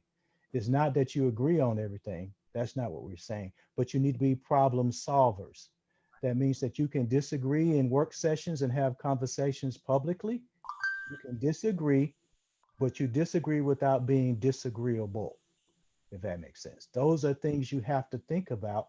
And if your conversation at the end of the day is something that's centering on how it's going to make things better for your children, you're on point. That's always a something that could become the great equalizer around these conversations. And then too, how are these conversations on which you spend extensive amounts of time on, how's that related to what you have said you value in your strategic plan? Those are things that you have to stay focused on to police yourselves. We're at a little bit after 9. Dr. King. Yes, I sir. want to say to Dr. Thomas, she didn't hit a home run on what she said a few minutes ago. She hit a grand slam. I applaud you for that. When you're in that flaming chair, it's different. Absolutely. I applaud you for what you said. Thank you, sir. I think we all need to reflect upon it from a personal perspective as well. And I would agree with that as well. But I was also going to ask, other than us reflecting sort of on our own, Dr. King and Dr. Rame, what would you recommend for us to do to address this particular issue of trust and cohesiveness and this? I don't know. Do we all have to like go away together or something? We can't do right now. I've been thinking about that, and I know that we built into the training plan some conflict resolution and team building topics. One of the best things I've seen was like an improv company coming in and taking a very dysfunctional group and just having a blast with them, because you have to trust each other in order to do improv, and it's just way out there. I mean, there are different groups that can come in, but you really, before you move forward, I think you've got to just get through this and build that trust, because if you don't have that foundation, nothing else is going to be meaningful. I've got one concrete suggestion, and that is, let's stop being critical in our emails. If you have if I'm doing something, call me up. If you're doing something, I call you up. I just feel like, because what's happening is a lot of times, and I see what Dr. Thomas is talking about, it's one board member challenging another board member, and then that board member responds, and another board member responds, another one. Let's pick up the darn phone. Let's have those conversations and not involve the entire board in something. When it rises to a board level, then we need to discuss it as a board. And I think your norming is going to really help with this. I know you're still in the process, but when you get those norms to how you want them and you implement them, it's going to take the wind out of this awful dysfunctional sail. It's a lot of work to do, I know, but That's a good first step, Greg. I would like to go a step further with that. You know, I've often shut down, maybe hard to believe, but it's true, because of the communication, even during the board meeting, I feel like the aha, you know, that's wrong. You shouldn't do that. I just, you know, I believe that there, you know, that could be a call later on if it's not something that's going to greatly affect us, violating anything at that moment. And it continues to happen. And we have, you know, we have our policy, but there's really no consequence, you know, to the policy. So if the person continuously, like a lot of times, even with our policies now, the work that it has been done, is being done or was proposed, as well as the norms, you know, it's like we take 2 steps forward and then it's like, that shouldn't be done like that. You know, it is, let's work together and come with a plan together. But I don't do well with confrontation. And so it is a personality thing. So once I get fed up, I don't act my best, you know, and I'm not proud of that, you know. And so I just believe just basic communication when it comes to even letting the chair the meeting, like in the middle of the meeting. You shouldn't do that. You're violating us. That is just inappropriate. However, what do we do about it? We can say that's inappropriate and we can complain, but if there's no consequence to that continued type of behavior, even if I'm doing something, I'm one that accepts responsibility. If, you know, anybody who's doing it, if we don't have consequences, then I don't see us moving forward without that true personal commitment tonight to each one of us working on ourselves. One of the things that I was thinking of related to that is, I don't know if we'll make it all the way through these comments, but then using this self-assessment as well as the Cognia report, this, because I know it's beyond the Cognia report, it's like strengthening, you know, just building our capacity beyond, you know, being in trouble of some sort. But like reading back through that and, you know, identifying 3 to 5 things, like where do I see myself at in this report? You know, like what are my strengths? Of course, all of us have strengths. And then what are 3 things I can do differently after this conversation? Because I do think that in addition to what Tawana mentioned, it is going to take trust, definitely. But there may be some things that, you know, when you've lost trust for a person, you might not be able to rebuild that back in 3 months and 6. I mean, it takes some ongoing time and commitment, but there is a point where you have to decide to move forward and do the work you've been asked to do. And part of that work is seeing what needs to change. Like when we answered these questions, I know we answered them as a governance, like as a governance body. Because there's no power necessarily in one person, but we all contribute to that governing body. And so, you know, with some of the professional development that we have, I think hopefully it will be opportunities to be introspective. But even before we have that, we all have access to this report. We all have access to the self-assessment.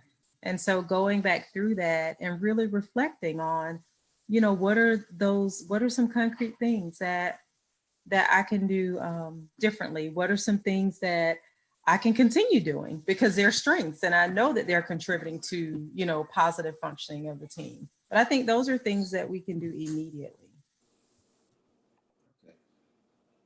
You can share them out, you know, in your team building session, you know, whenever, so that you know what everybody's going to be working on and help each other work on those, because it's hard. Changing your behaviors can be very hard for some. It's just not usual human nature.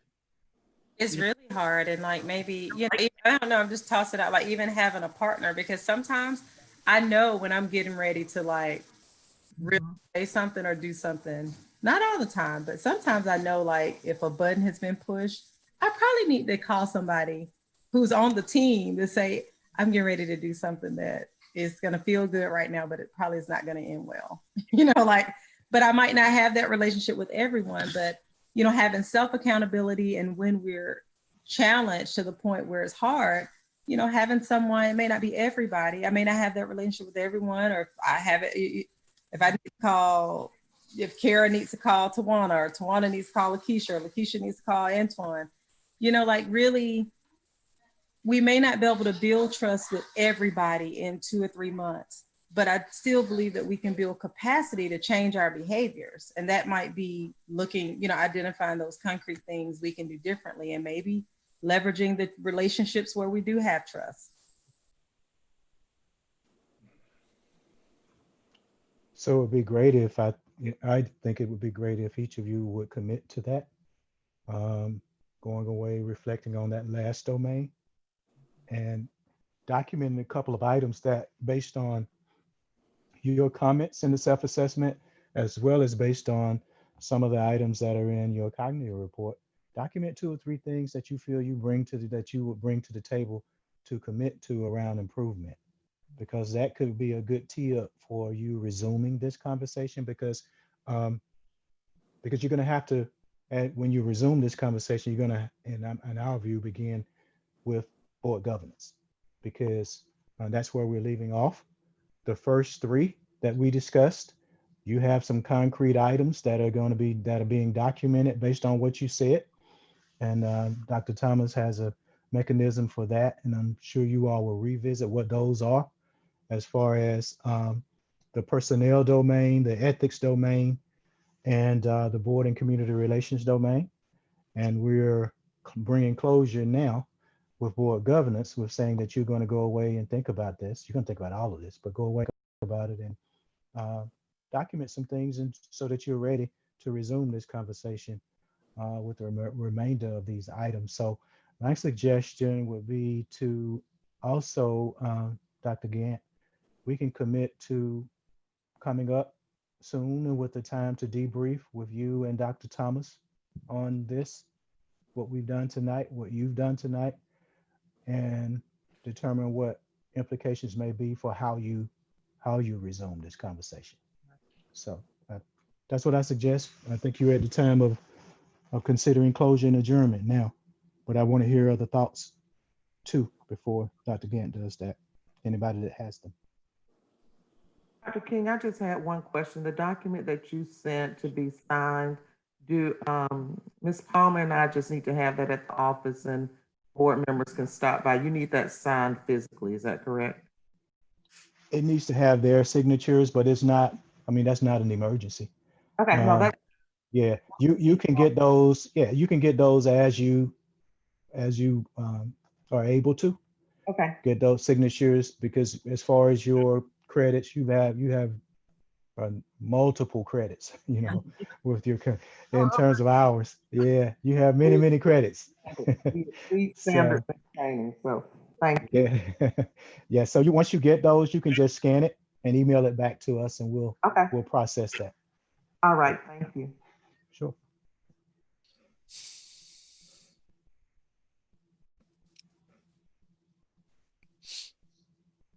Any parting comments? Yeah, I will. I'm looking forward. I think we heard consensus here, so I'm looking forward to really pushing forward and working hard on both the policy revisions and also the norms. I know we're a little bit paused on that, but I hope we can go forward. We've got about 3 months. So anyway, I was glad to hear that everybody's on board with that, and I look forward to that going even more smoothly. We did talk to Dr. Gant about possibly using one of the training sessions to just pull forward and just go through them, and because we do this with boards a lot of time, so that we can make sure that they get done and then maybe add to them later. But I know that y'all are certainly under a deadline. December will be here before we know it. And I just can't stress enough how helpful norms are once you have them in place and everybody's in agreement. Good. I think that's important for us to hear. It makes your life so much easier. It really does.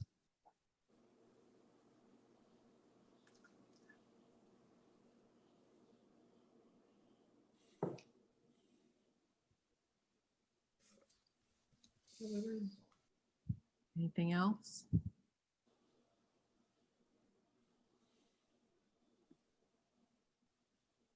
You've given us a lot to think about, and I appreciate us having this opportunity to go through this together. Yeah, I think there might have been more conversation if we were face to face, but this has worked well in terms of putting it out there. And I think that we have some work ahead of us. We do. Thank you. Are we adjourned? Not yet. I don't think I saw any. I was trying to be sure that no one else wanted to respond to Dr. King. Dr. King and Dr. Rain, what I hear you saying is that we can debrief and then figure out, or listen to maybe like either recommendations on moving forward and continuing the conversation on the self-assessment. And then from there, I know that there are some concrete things that have been identified for the first few that would lend themselves to some goals and objectives mentioned in the Cognia report. And so it sounds like we'll have some ideas on how to move forward and continue this other half of the self-assessment. Yes, that's correct.